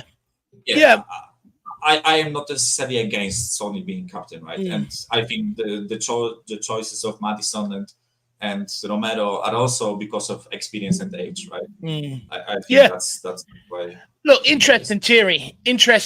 We'll wait and see what happens. Look, it's working so far, so let's just stick with it. But Michael, it's great to have you back, my man, and hopefully you'll be around post-Bournemouth or pre-Bournemouth. Definitely. And I'm off to play Baldur's Gate 3. Nice. I don't know if you guys heard about the game, but it's absolutely brilliant, right? So I'm glad. I hope you had a good trip as well, Michael. And it's good to see that. Good to still have a chat with you. Nonetheless, still good to have a chat with you. Yeah. See you guys on some shows. See you, Michael. Bye-bye. See you, Michael. See you, my man. Oh, everybody, it's great to have the one and only Michael back. Big him up in the comments. What an absolute legend. Anyway, he's back now for the post-match shows as well. So big up, Michael. Big up, Jerome. Big up, Chris as well, my man. Great to see you. And then Jerome says, I'm buzzing with Ange Ball, Dave. Young team, hungry to prove themselves. This is all I am asking for. And look, 100%, this is why I've criticized players the way I have, or over the last few years, because this is a stage I want to get to. I've questioned so many times about the older guys. They're not here to win anything. They're holding on to their paycheck. They're holding on to it with every being in their fiber. And for me, I could see it. I could see through them constantly. When you're rotating managers as quick as you are, coaching staff, this, that, and the other. New players are struggling to settle in. This, that, and the other. You could just see it was all completely wrong. And now that we're seeing these guys being flushed out, the new guys coming in, and the team is majority and predominantly with these new guys in there, young, hungry, want to win, want to go and win trophies. This is what we've been waiting for, Jerome. And I'm just glad that we're starting to see the old guys out who lost their hunger, lost their appetite, and just worry about the paycheck. And we're starting to see it reflected in performances on the pitch, Jerome. So long may it continue, my man. Big yourself up. Really appreciate the support, brother. But look, Chris said Venom is showing himself. That he is for sure. That he is. Big up to Chris. Good to see you joining us. Hopefully work was okay today, Chris. I think he just joined us on his way home from work. Big up to you, Chris. Good to see you. Big up, Chris. Safe travel homes, my man. Safe travel homes. But look, let's keep moving. We've got the one and only Shawnee next. Been very, very patient in the background with us. Let's get him on. Let's hear what you have to say. Here he is. Big up, Shawnee. How's it going? Not too bad. How are you keeping? I'm doing well. I mean, it's nice to finally be in front of the camera, chiming in on my thoughts. I feel like usually I'm just typing into the chat. What's your last name in the chat? Maddox, I believe. Maddox. Oh, it's Maddox, Mr. Maddox, my man. Great to meet you. Great to meet you. I'm absolutely buzzing. Well, look, take it away. Instead of us bombarding you with questions, what's your thoughts? What do you want to talk about? I mean, I think I got to start with Richie here. Again, I think we're at a weird place. Again, I think he has the skill set to do well, but I don't think he is familiar enough with the system yet. Like, if you see him for Brazil, like, he can get that ball on the ground and he can take those shots. He can get those headers. But watching kind of those two games, that link-up play is not there yet. But, I mean, when Kane and Son were first at the team, put on the pitch together, they couldn't connect. And I think it'll take a little while. I mean, I think we're in a better place because Maddison is so good that I think he will be able to kind of do that Christian Eriksen impact of linking up the attackers, even when it's not that kind of 1-2 between Kane and Son that we've had previously. But I also don't think that continuing to play Richie every week until he's into form is good. We tried that with Son last year, and it didn't work. I think I give Richie one more game, and then you give him a break. You got to rotate through, take him some time coming off the bench. Which again, I think when we did actually sit Son down, it actually helped relieve a little bit of pressure, because at a certain point they move from kind of playing the game to trying too hard.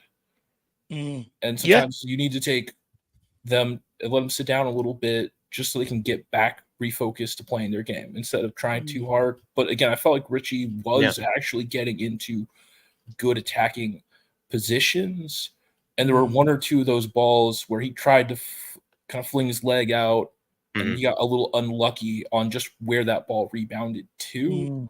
One of those goes in. I mean, I think he's starting to get a bit more confidence back.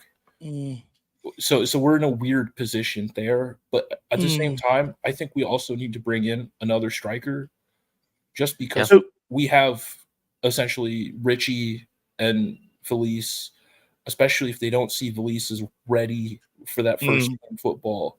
You just need competition and backups in these positions. The club were rumored to maybe be keeping Dane Scarlett around. You still think we need to bring in another one? That's not good enough competition for Richie?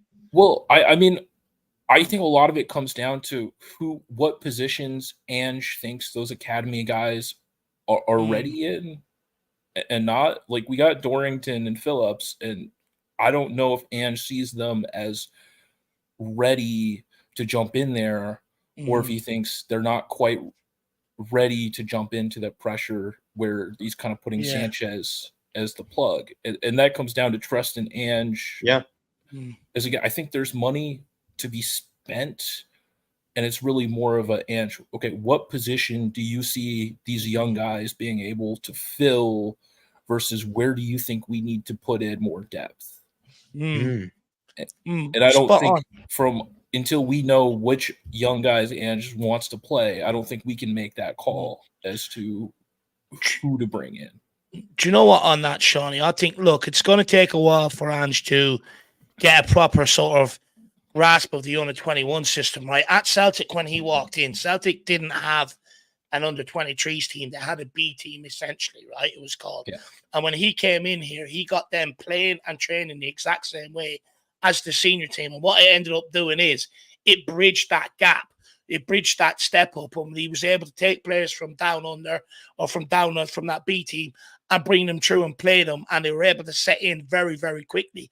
And I think that's what he's trying to bring about at Tottenham. When I looked at the under-21s the other day before the United game, a lot of what they do is exactly more or less the same as the senior team, and a lot of them players are already thriving in that system, which is good to see.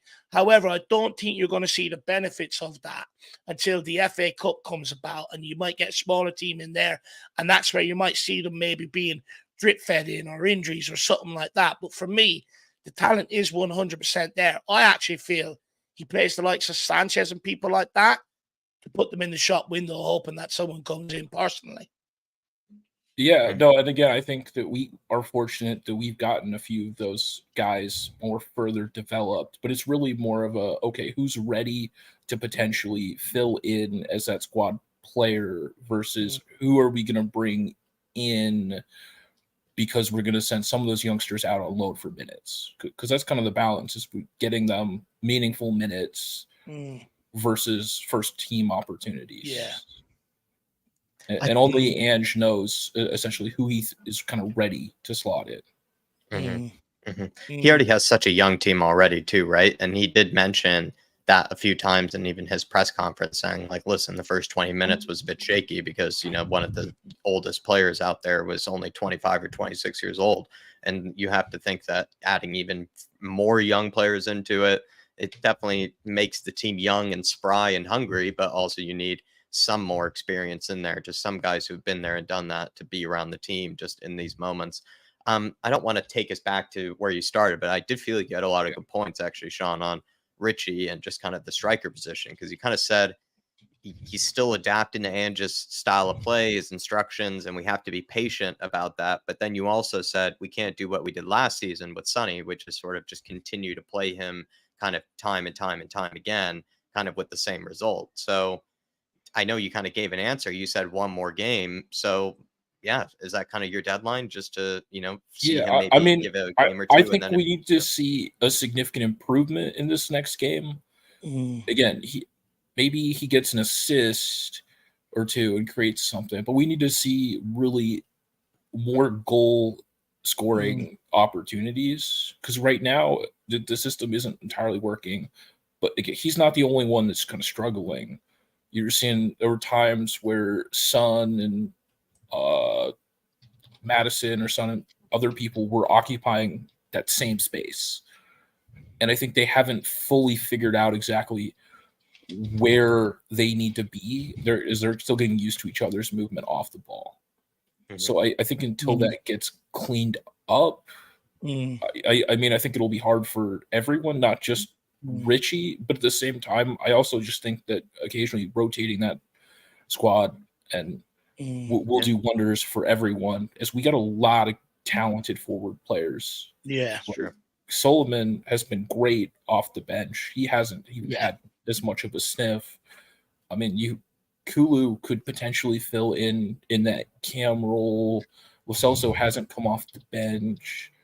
So there's a lot of moving parts that can be rotated through. You can always move Son centrally at times in the game. So I think it's about kind of adapting a little bit, because I think part of it is you need minutes for these guys, because even if they're not going to start, they do need to be somewhat sharp, because we're going to have some injuries throughout the season. Do you know what? Go ahead. Jack. No, sorry, I was just going to say, speaking of injuries, Faz Radfar just wanted to give you a hello in the building. He already has a question for us. He says, is Madison okay or injured? You were just talking about that. Gio Lo Celso. I mean, what do you make of that news? And do you think Lo Celso could fill in? I think what we saw in preseason, Lo Celso has the skill set to play in that position. I think Madison's a bit ahead of him in terms of just being adapted to the league and being a little bit stronger in terms of the offense. But I don't think there's any reason why Lo Celso couldn't play that position. I mean, even Kulusevski, we've been saying a lot, has that skill set to play centrally in a cam. He can hit that long ball. He's got that long shot. He can hit a pass. So we have a lot of kind of options. Even if Madison's healthy, I don't think you risk it. I think you rest him because he's so much more valuable. Fully healthy. It's not worth risking him to try and beat Bournemouth when we have that level of quality off the bench. I agree. And he does seem like a guy where he could tell you, yeah, I'm good, but he probably does have something lingering. And then, you exacerbate it, or you make it, even you stretch it and make it worse. He seems like that, that guy that you don't want to make that risk with. I'm with you there. This also looks hungry too. Did to Harry Kane constantly. We just kept listening. Harry, are you okay? Harry's like, yeah, I'm fine. I can play. We put him out on the pitch. He wasn't quite ready, and he just didn't get healthier. I mean, supposedly Son was really injured and playing through it last season. Yeah. So a lot of that comes down to not giving breaks, not rotating players. Like when Højbjerg came through that first season, he played like 50-something games. No one can play that many games. And without draining. Keep that level going. And I think that's really where maybe we haven't seen as much of what I've been hearing about Ange and kind of some of that rotation yet, in terms of he's made less subs or maybe later subs, but it's also only 2 games in as the season goes on. I think we'll see more. True. But I think Yeah. that's what we didn't get under Conte. Really was rotation. I think the thing is, I think. Look, what we got to understand is I think under Conte, I got Nuno, Jose Mourinho. You're asking them to play players that they don't trust, and they didn't have the strength, the depth behind them to be able to sort of make them rotation changes without it becoming absolutely detrimental to everything they've done. And you could see last season we got hampered with injuries. Conte was forced to pick players that were on the periphery of the squad that he didn't trust, and it ended up coming back to bite us in the hole. I think with Ange, the majority of the starting 11 and some other players in other areas are not, he's got more or less a fresh squad to pick from because of the amount of transfers we've made over the few years. So he doesn't have to use players like Dyer and people like that. He can just afford to banish them away from the squad. Whereas before, and someone like Antonio Conte couldn't do that. He plays 3 centre-backs and he's only got 4 or 5 centre-backs to pick from. So he needed to be able to keep them around. And, for me, I think on that basis, the fact that a lot of these guys are now out of the team and you've got players coming back like Brian Hill, you've got players on the bench like Perisic, Solomon, people like that, which we didn't have last year or in years gone by, I think you will see Ange make a lot more sort of rotation. You will see him make a lot more subs. We also have to understand that preseason, and look, I spoke about it. Me and Jack went with it early. People berated us, told us you're being negative Nancy's. But it's had a knock-on effect. Bringing everybody on preseason tour meant you had to give everyone 45 minutes. We've done that. We come back to the season. Now Ange Postecoglou, especially after Brentford game, was talking about not making as many subs because he's trying to get minutes into people's legs. And that's the knock-on effect I told people this preseason tour was going to have, that we're using Premier League games then to try things out, to try and get players up to speed when we should be ready to hit the ground running. But I think the more games that go by and the more fitter these players get, Johnny, I think you will see a lot more rotation. Right now, he's just trying to get players up to speed for the full 90 minutes. No, and again, I think you're seeing that with kind of the movement up top not being kind of as fluid.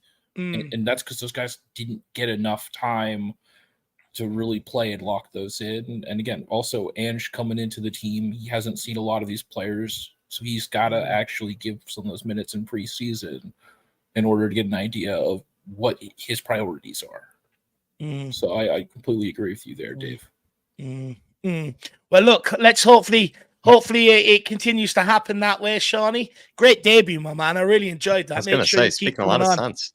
Speaking Yeah. a lot of sense, I've been enjoying this, especially towards the end of the show, Sean. We can definitely be hard to kind of keep the energy and everything. You've done a very good job, my friend. Very, very, very good debut. Very good debut. And thank you for your patience, sir. Yeah, thank you for your patience. Any sort of kind of last words, maybe for the Harris Army? Any kind of last statements, ahead of the Bournemouth game that people should know? I mean, I'm just glad we can keep happy clapping. I've been supporting Spurs since we had Van der Vaart way back, and I fell in love with the team because of their attacking football, and it's nice to see that again. Every time we had those other managers since Poch, I've been kind of frustrated, but it's just because this is not the style of football that I fell in love with. So it is nice to see Ange bring recognize back. Spurs again.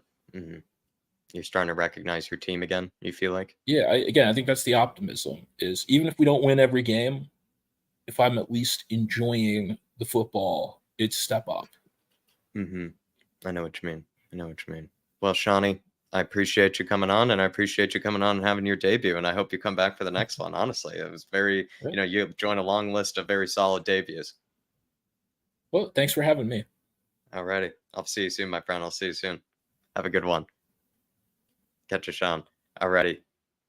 Everybody, big up Sean. That's your fellow man, Sean Maddox, in the chat. You probably do recognize him. When I say that name, Sean Maddox, everybody big him up. Absolute legend to come on and have his say. And also, too, please give a like and then do give him some support, because, it is, I think, a big deal to come on and finally have your say. And I think he's done it and done a spectacular job. And I think he spoke a lot of sense throughout. I was just sitting and listening and having, a good time, enjoying to, his opinions. And yeah, absolutely. big up to Sean, absolute legend. And it's good to see, a face to the name. We have Rob Wallace in here with a super chat. Big up to you, Rob. He says, I think we stick with Richie, but we give Valise or Scarlett 10 minutes here and there. The new retirement home we built with all the players on big wages not leaving is going to hurt us this year.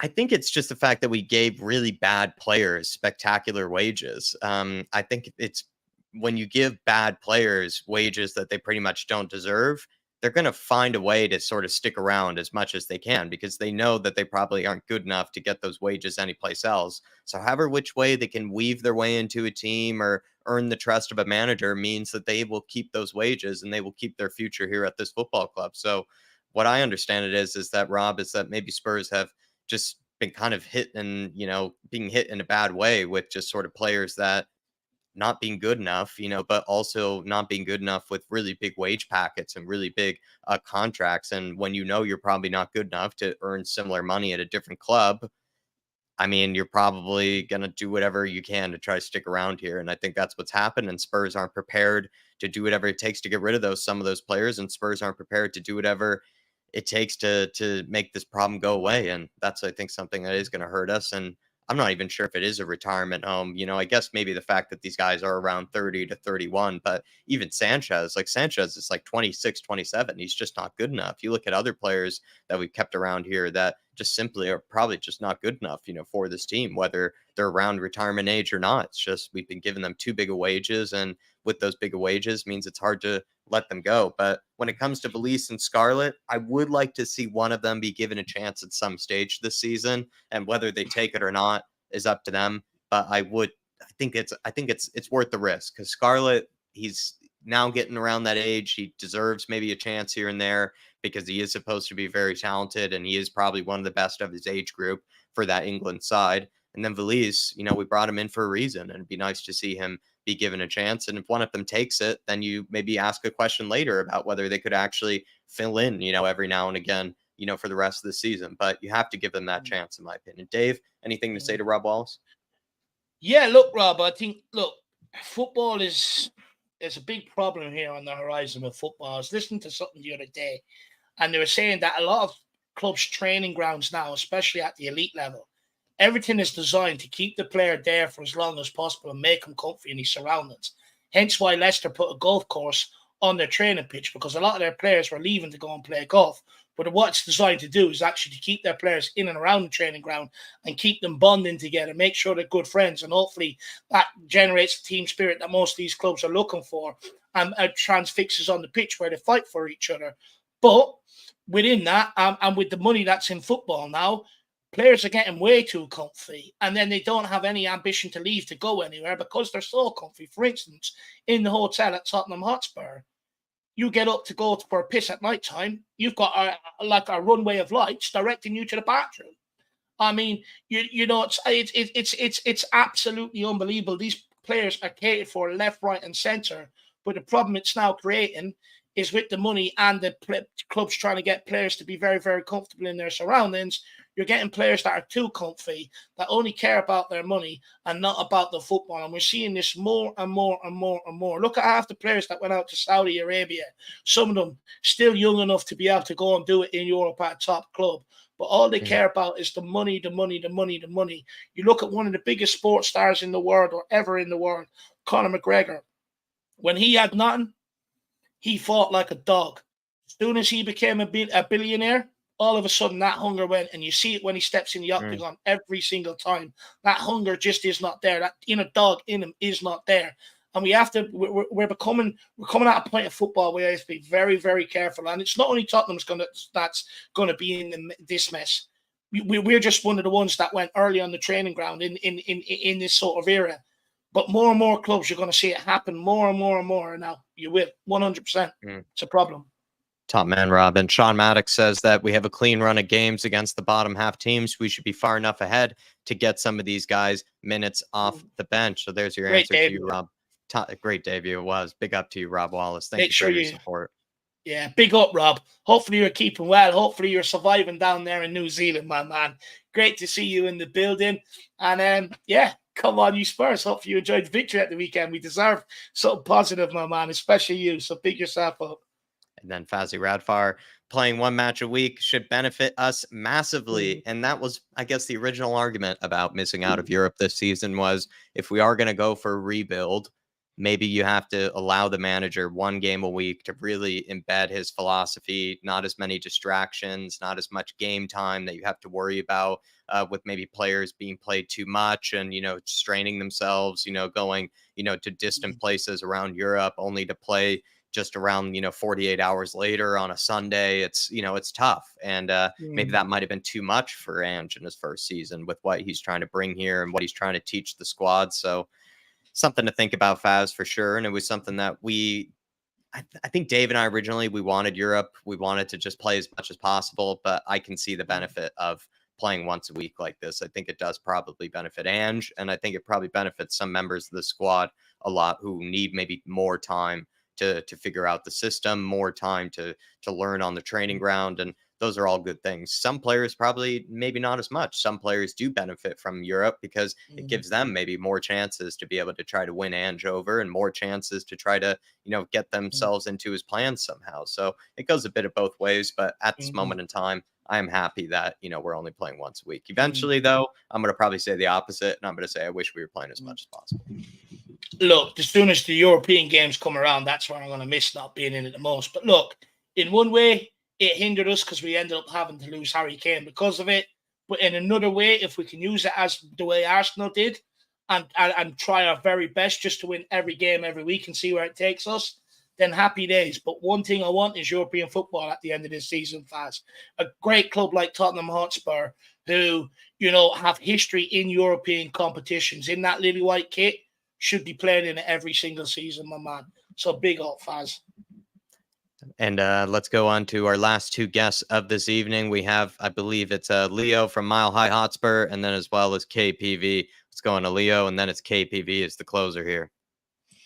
Big up, Leo, my man. How are you keeping?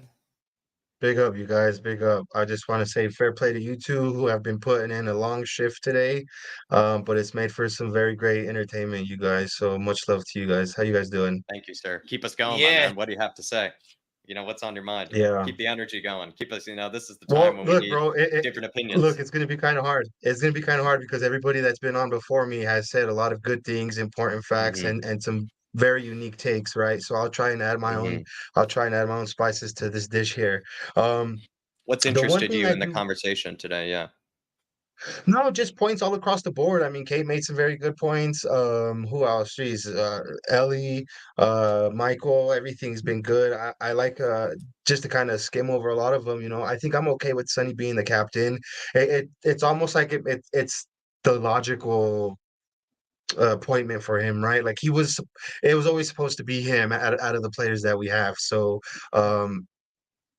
I don't know how he is behind the scenes, you guys. We just know him how we see him, on the pitch. So I really don't know how he is as far as like a personal leader. But if Big Ange says that he's ready to be a captain, he's captain for his Korean team. So yeah, that's cool. I definitely agree with it. I kind of thought there was going to be maybe a slight little chance that Basuma got it because leading up to his speech, he kind of said, just because you're not here for longevity, it's what you bring to the table now. It's what you bring to my team, the leadership qualities you bring to my team. And I thought Basuma has been showing a lot of those. So I'm pretty sure, like, if there's a sub vice captain, he's probably there, in the mix. Which then segues to the next things you guys have been talking about, which is the boss himself, Basuma, who has been showing me glimpses of Dembele. And one thing that I really got, that I started getting in my feels about when you guys were talking about that earlier was it gives me vibes, bro, that make me just love the team even more. It's why I fell in love with Spurs, right? This is why I chose to be a Spurs fan because a little bit of context, I fell in love watching Rafael van der Vaart play with us, right? That's when I became a Spurs fan. I was already a Premier League fan, but that's when I said, no, this is my team that I like. And van der Vaart was a very good player, technically sound. And then we were blessed with having a Dembele, right? Dembele was really good. technically Mhm. gifted, very smooth with the ball. Was able to Mhm. weasel out of places that a lot of people technically can't get out of. And now I see the same thing in Basuma, right? I know it's early, and I have no idea what Conte was doing. You guys touched on this as well. What the hell was Conte smoking or snorting over there? Not playing Basuma the way he's playing now, right? That Mhm. just goes to show how uh, There's I guess there's a bit of a closed-minded debate he on is. this. There's a debate on this, Leo, and this is maybe I'm glad you've done this because we haven't spoke about this as much tonight. What was Conte seeing that we weren't?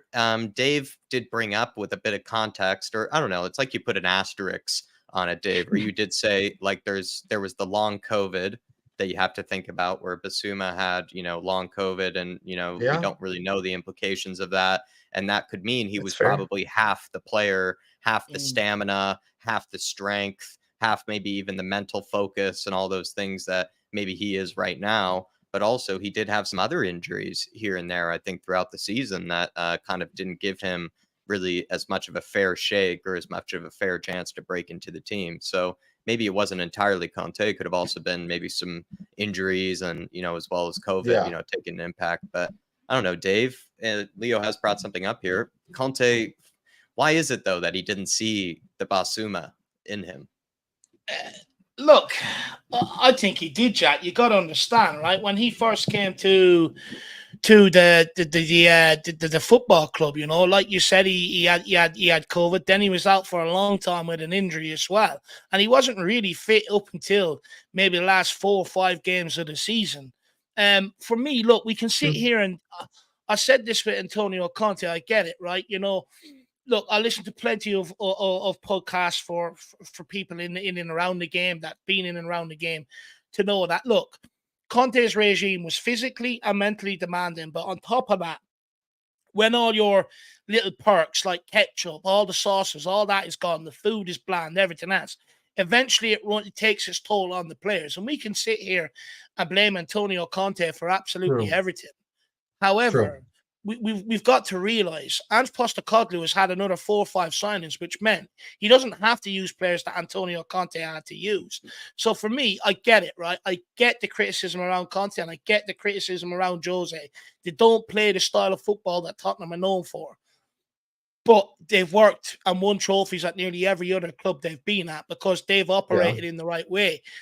And it just brings me back to the whole Paratici thing. I got ripped apart for the whole Paratici thing, where the Paratici twits, with this, with that, everything else.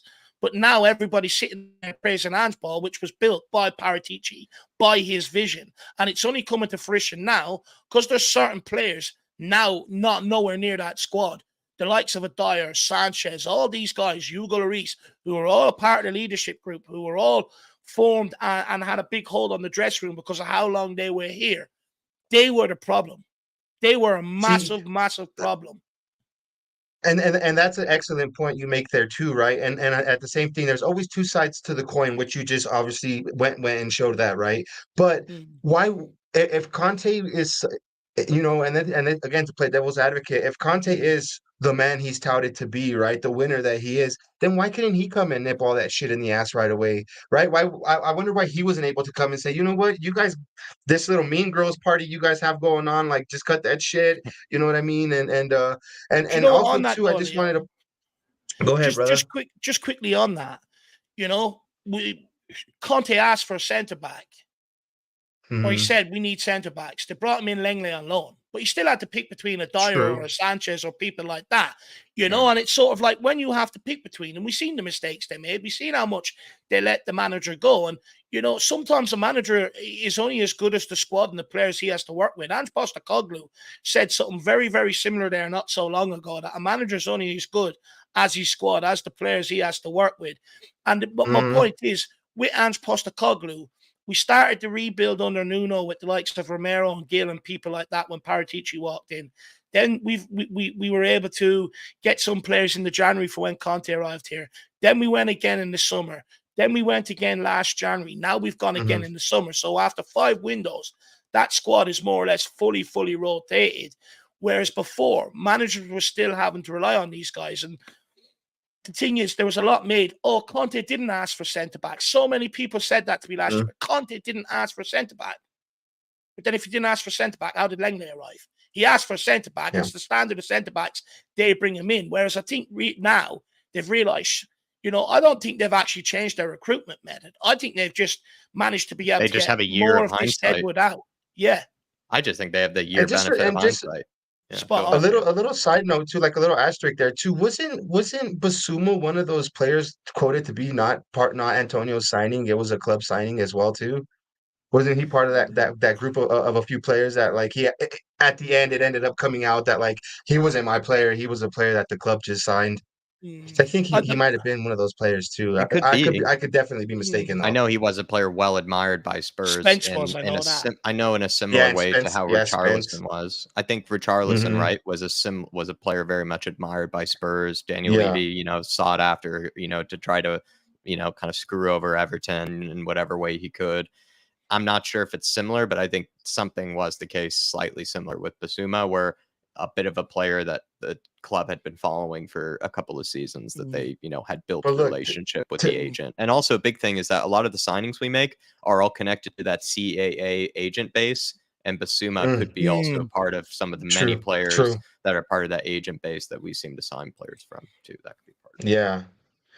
The one thing I think we can all agree on, whether we believe it was his fault or if it was the freaking tea lady's fault, the one thing we all know is that I think we all knew how it was going to end with Conte, right?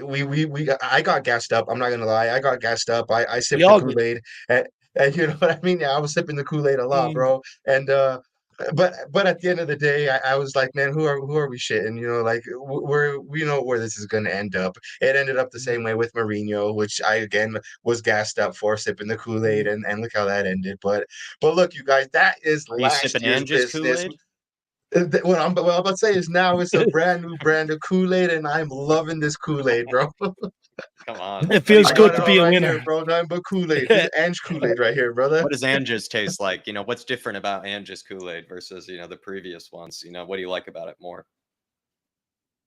It's entertaining, bro. Like I just said earlier, man, it gives me those vibes where like I'm loving what I'm seeing, and the entertaining football. There was a period there when I was at the pub with all my mates just watching it, and we're just like quiet, just it's like you're watching like a play at work, you know what I mean? And it almost seemed like that. Like a lot of it was just like, wow, these guys are looking this good already. Man, it makes you chubby, bro. It makes you chubby. I mean, if it doesn't make you chubby, I don't know what does, man. Look, we're starting to go into the right direction. The fans have shown this club more than enough patience, and I just hope now, Leo, that patience maybe is starting to be rewarded a little bit. But look, we still got a lot left to do in the market, right? We're still nowhere near the finish of that squad. What do you think is left for? That we need to bring in that squad? How many more positions do you think we need to fill before the end of the window? Look, man, I think what we need to fill, the question you posed, what I feel we need is definitely, I think, another center back, because it's no secret if anything happens to any one of our starters, then we're back down to some dross, right? And that's where we don't want to be. If I'm to be honest with you, I hope we can, look, guys, and I might get I'm gonna get some fucking slack for this, but look, Linglet is probably gonna end up being that option. And that's not who I want, right? But at the same time, it's like I will definitely be okay with it for now. For now, right? Let's show some initiative, and let's show some. Do you know what on that, Leo? Just quickly, because I said it all summer long. I wouldn't mind having Langley back at this football club. I don't think he's as bad as many people made the guy out to be. To be quite honest, and I've always stated that I thought he was good on the ball. Okay, there were a couple of moments defensively, but I thought on the large overall, I thought it was absolutely okay. For me, I would like Spurs to bring him back, to be honest. Dave will double down the slack. Yeah. No, and that's fair. I'm not hating on that at all. And I have a question for you. How many games did we lose, or did we tie, or was there a mistake leading to that type of result because of Lenglet? Off the top of your head right now, probably none. I remember. I think a couple are, but nowhere near as many as Yeah. the others. Nowhere near as many. Okay, as the so others. that's where I was getting at. Compared to, let's say we don't bring anybody in, and now we're stuck to rely on Dyer, you know. And I don't mind Davies, man. I don't mind Davies sliding into that left center back or even that left back position. He showed me at Swansea he could do it, and he's showing me here that he could do it.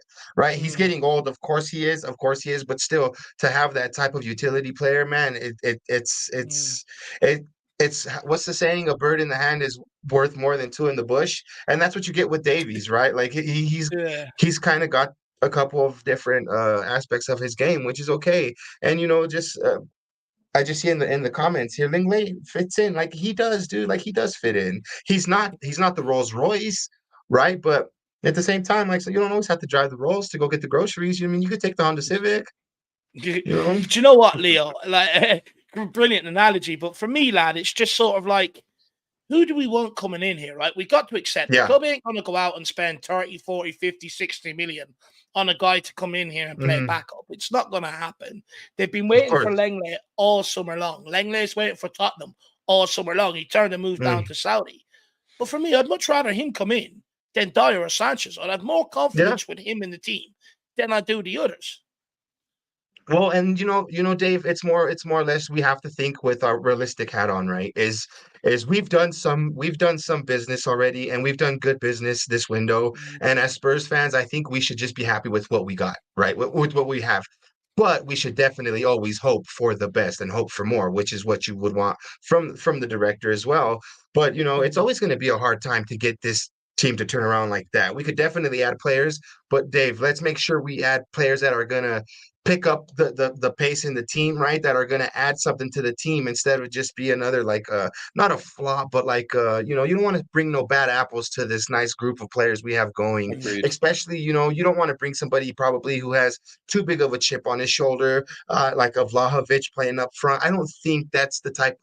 He's a very good player. Don't get me wrong. I'm not hating on him whatsoever. I just feel like for our team, I think maybe we have solutions, or we could look at a cheaper, less known solution that's not going to tote that big of a chip on his shoulder and expect a lot more. Look at the issues we're having with Richarlison, right? He wasn't happy coming off. He says it was because of, some opportunities that he probably could have had, or he's just unhappy with the way it is. Imagine a Vlahovic coming through where he knows he's going to get service if he goes to anywhere else. Right, he knows he's not going to have any issues anywhere else. So why bring in something that is not going to fit the hand properly? Is my opinion, honestly, guys.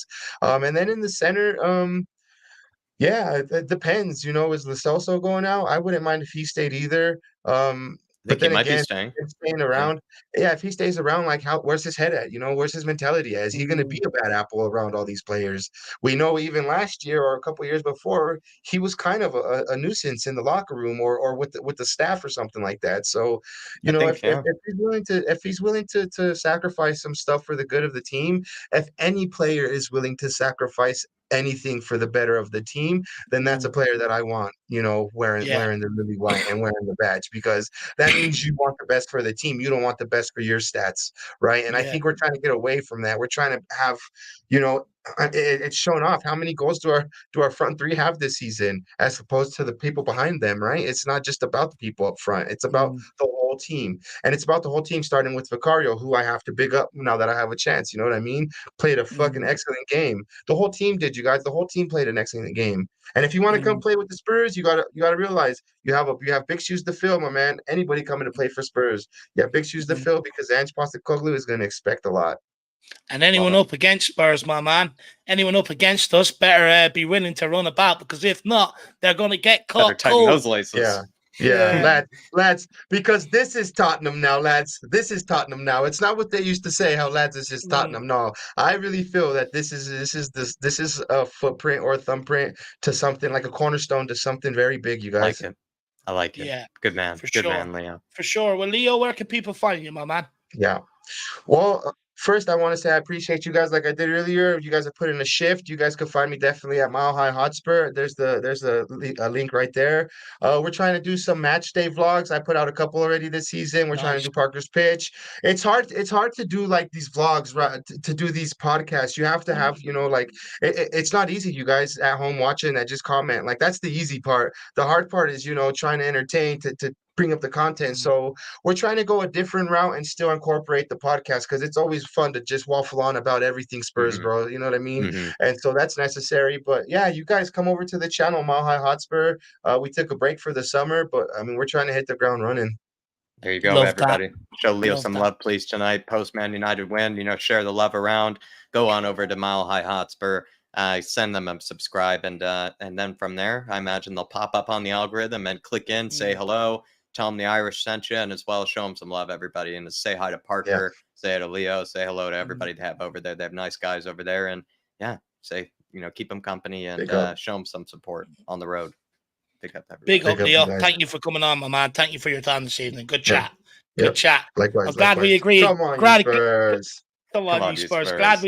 Glad I finally found someone who agrees with me on Langley, Jack. I was gonna say, I love when he said I might get some slack for this. I love how he said I might get some slack for this, and Dave, you double down. you were like, I would absolutely take it. It was funny. He was Jack, like, we might have to get used to long lays, what he said, and you were like, I want long lay. Look, me, Jack. I ain't afraid to double down on what I think is, on opinions I agree with. Definitely not afraid to put that out. But big up, Leo, my man. But look, we are on to the last guest of the evening, and this is the last one. We will be ending off after this. It's the one and only KPV, who I have a bit of a ball to put with. Are you there, Basuma Master?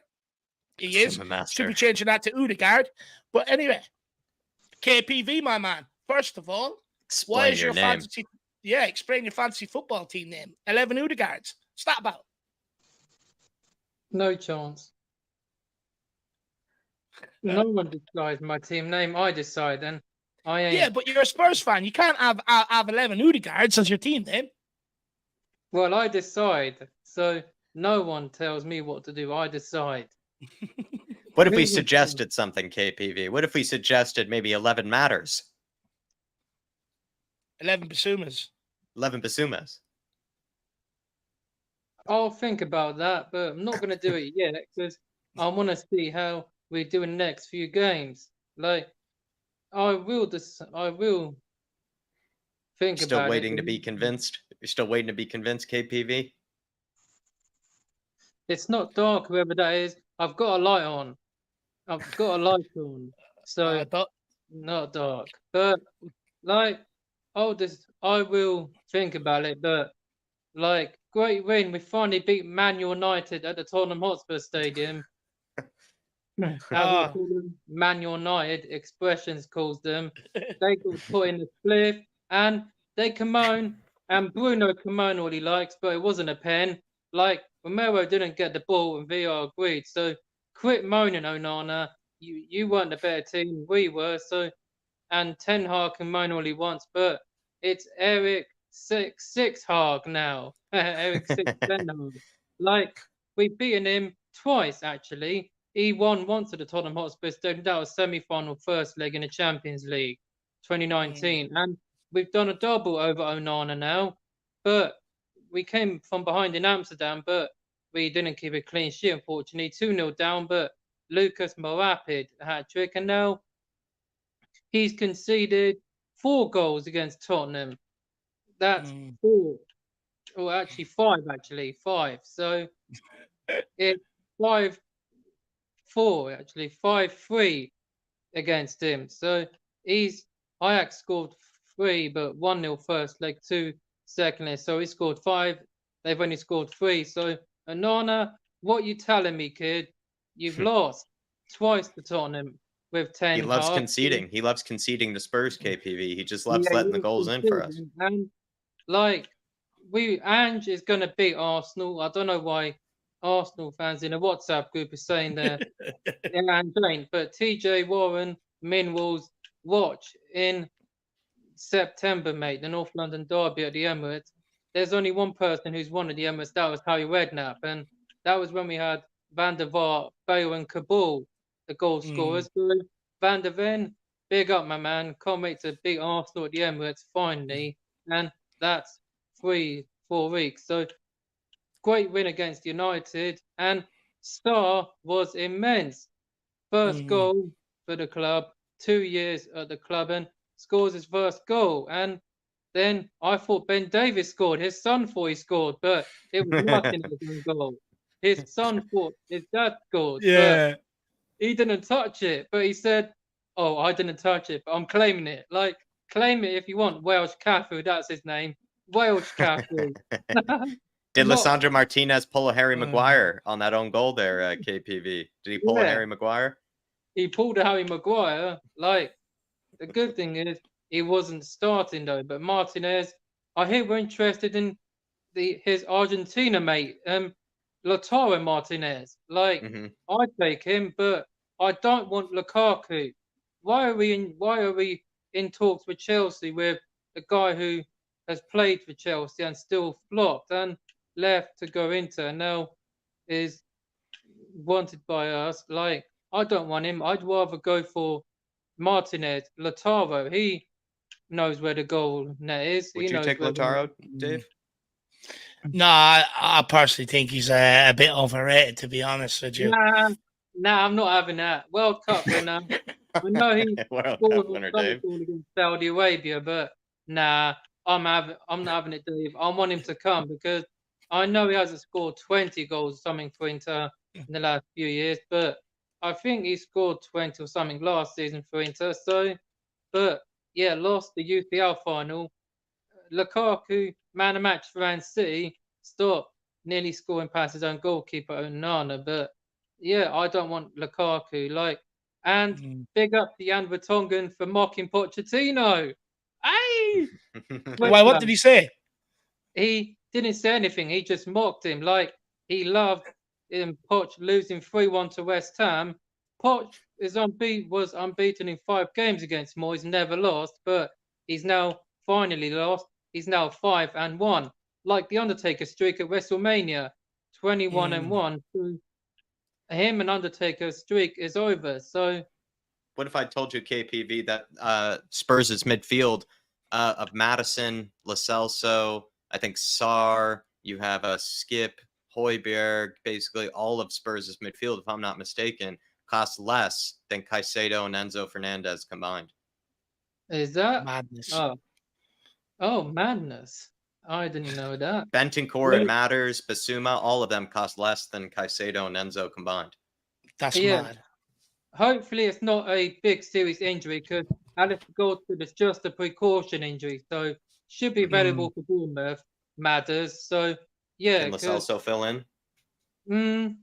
I don't know. Hopefully, but he only scored 1 goal for Tottenham. That was against City when we had Mourinho, and that was when we beat Arsenal, Tottenham Hotspur Stadium, Son solo goal. But yeah, that was almost 3 years ago, and like, yeah, but I don't think Cam. But hopefully, it's not a serious injury because I have him in my FPL team. Like, it's just a knock. It says so. A knock, like a serious injury. He can still play, and hopefully, it's not a serious injury. Like, then who we can have? I heard apparently Bentancur is set to return in September. Like, you can watch Real Tottenham TV's latest Tottenham update, and it looks like he's going to return. But I've seen Bentancur's beard on the FPL app, and looks like he's growing one. Is he? Yeah, he needs to shave it down, KPV. He needs to, unless Dave will be on the case, because Dave likes to do the hair chats and the beard chats. So he'll be all over it. He's like, when he comes back, we're going to be smashing teams apart. Like, Big Ange is going to smash teams. Like I said on Real Tottenham TV, we could do the unthinkable, whole season unbeaten like Arsenal. So I think we can. We're unbeaten still. Bournemouth away, we always beat them there. Our record is good. Bournemouth are Son's favourite opponent. So, but he needs to score. Like, yeah, he's captain. I'm happy, and Madders and Romero vice captains. Like, I'm happy with that. But yeah, I expect a good game on Saturday. TNT Sport, BT as it was. Another win at Bournemouth. Revenge from what they did to us at the Tottenham Hotspur Stadium. They've only beaten us twice, and that's them wins. But revenge, we're still going to beat them at theirs, as we always do. Bournemouth, they're getting slapped. And they were pretty lucky to go 1-0 up at Anfield, I think. But lucky, one goal offside, and then go 1-0 up. But yeah, they're still going to get slapped. Don't know what their manager name is, but sacking Gary O'Neill, I think, is a mistake. He kept them up. Eddie Howe was the one that got them promoted and got them relegated during the pandemic. So Eddie So we Howe need some kept them revenge up. against the cherries, KPV. Are you going to be eating some cherries, come the game? Because we need big revenge. They came to our place and they took points off of us in our own place. We they need to took teach them a points lesson. off them. We beat them 3-2 at theirs. They beat us 3-2 at ours. So it's 3-2. So, but that's our favourite scoreline. People do not know that 3-2, and so revenge. We did actually beat them 3-2. I was at the game under Mourinho 2019. That was when we beat them at the Tottenham Hotspur Stadium under Mourinho. So I was there. So, but there's this Saturday. It's coming. Revenge. They ain't going to beat us twice in 2023. I will not have it. And second away game, but Bournemouth ain't a derby. So if people are saying it, wrong again, people. Like Bournemouth are getting slapped and they're going straight down.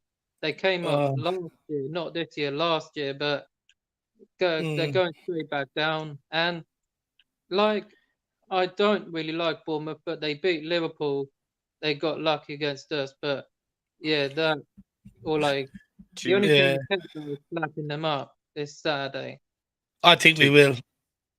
Two questions from me, KPV, before I think we let you go. But I was going to say, any former Bournemouth Tottenham players who's played for Bournemouth and who's also played for Tottenham? Can you think of any? Easy. Anderton. Adam Smith. Adam Smith, right? He's a Spurs fan. A staff member of mine that actually knows him. Her name's Leslie Drake Doyle. She's Liverpool and Tottenham. She's Liverpool Tottenham fan, and she actually had dinner with him once when she went round to his house. So I think she saw him play once. So Adam Smith, and I think he's the only one that's played for Tottenham and Bournemouth. So would I be wrong in saying Darren Anderton? What, did he play for Bournemouth? Yeah, I thought he played for both clubs as well, because I remember reading it. Do you know what? I actually remember this from last year, putting together a pre-match build-up. I remember reading it from somewhere. There's I think there's like 4 or 5 players. I think Darren Anderton is on the list. Just thought I'd ask the quizmaster, KPV, because he would know. Yeah, big Darren Anderton, love the guy, and I miss him. And I saw on Twitter before the end of last season that he was a City fan. I think he wanted City because I fucking hate Arsenal.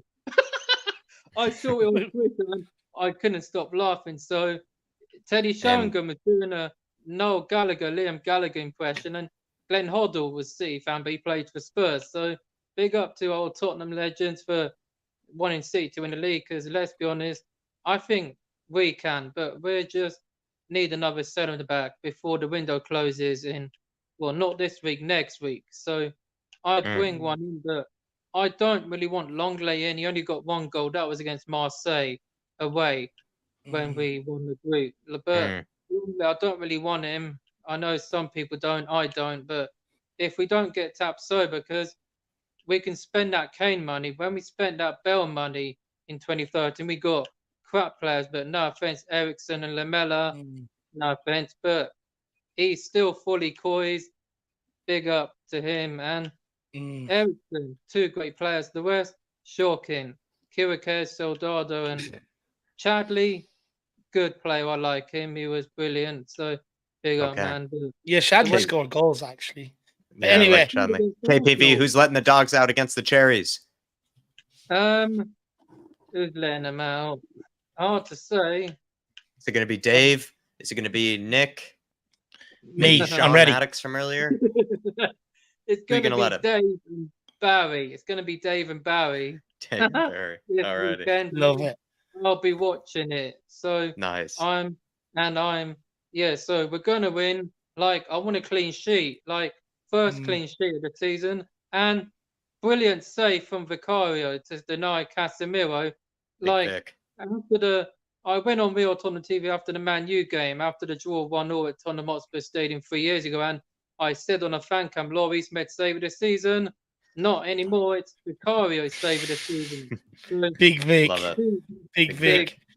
And so more the same, please, Vicario, because you're going to become a great goalkeeper. So we won't say that just yet until you've kept the man of match performances in. But 3 incoming for Bob Streamer, 3 man of match.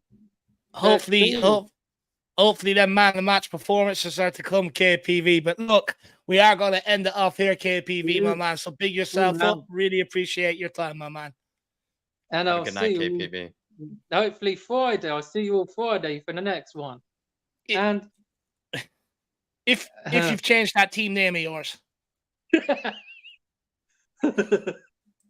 But KPV, big yourself up, my man. Big yourself up. And have a good night, man. See you soon, my man. They go in. See you, brother. Big up KPV. He wasn't having any of it, Jacko, for me. He wasn't having any of it about the sideshow. Legend. Moondog from earlier. Good evening, Dave and Jack. I hope you're both well. Hope you're well, Moondog. Hopefully you had a good day. Hopefully everything, wasn't too crazy or anything. Hopefully you still have that smirk on your face, post United win. But yeah, it's been a good fan show. Had some good chats with everybody. Really liked seeing a debut today in Sean Maddox's case. That was really nice to see. Debut. Always appreciate those. And everybody I thought had, some really good things to say, some good chats as always, Moondog. So if you were able to go back and, look, watch back any of them, would recommend. Had some really good chats today. And yeah, looking forward to the rest of the week of content, and Spurs are just getting used to Ange ball right now, Mr. Moondog. So let me know as well if you actually threw in a cheeky Pedro Porro bet, because I do probably owe you some money. I was so close to getting that goal there. He almost got you that fiver of a goal. But maybe next time, I'll send you somebody different. I'll give you a different name. Big up to you, Moondog. Big up, Moondog, my man. Great to see you, brother. And look, hopefully you're keeping well. Let me know if what bet I need to put on this weekend for the Bournemouth game. Who you fancying, my man? But big yourself up, Moondog, and hopefully we see you again soon, my man. Really appreciate it. I owe you some, Moondog. I have an IOU. I sent you the wrong way. I was close. Big up, Moondog. I want to say a massive thank you to everyone who continues to come on the fan show. That makes it what it is. So a massive thank you to you guys. A massive thank you to everyone who tunes in for it as well. Really do appreciate it. And a massive thank you to everyone who continues, who throws in their support where they can to get behind us and keep us going. Stark Sung G, Gaguma, Jerome, Rob Wallace, Faz Radfar, Moondog as well. So big yourselves up, everybody. Really appreciate that. What we've got coming tomorrow is a debate show coming your way, so make sure you stay tuned for that tomorrow evening. And we'll see them then, Jacko. We'll see them then. Take a look out for any more members content headed your way. If you have been wondering maybe what some of that members content is, take a look, grab a membership, and you can see some of the videos we've been putting out there. Hopefully you guys have been enjoying it. Please hit the like button if you haven't on the way out. We'll be seeing you, everybody. And come on, you Spurs and the big Ange we trust. We keep pushing. We never stop. We never stop. Come on, you Spurs, and keep that smile. Make sure it comes in on your face first thing tomorrow. When you wake up, we're winners. That's all that matters. Come on, you Spurs. Big Ange we trust. We never stop. See you, everybody. Everywhere we go.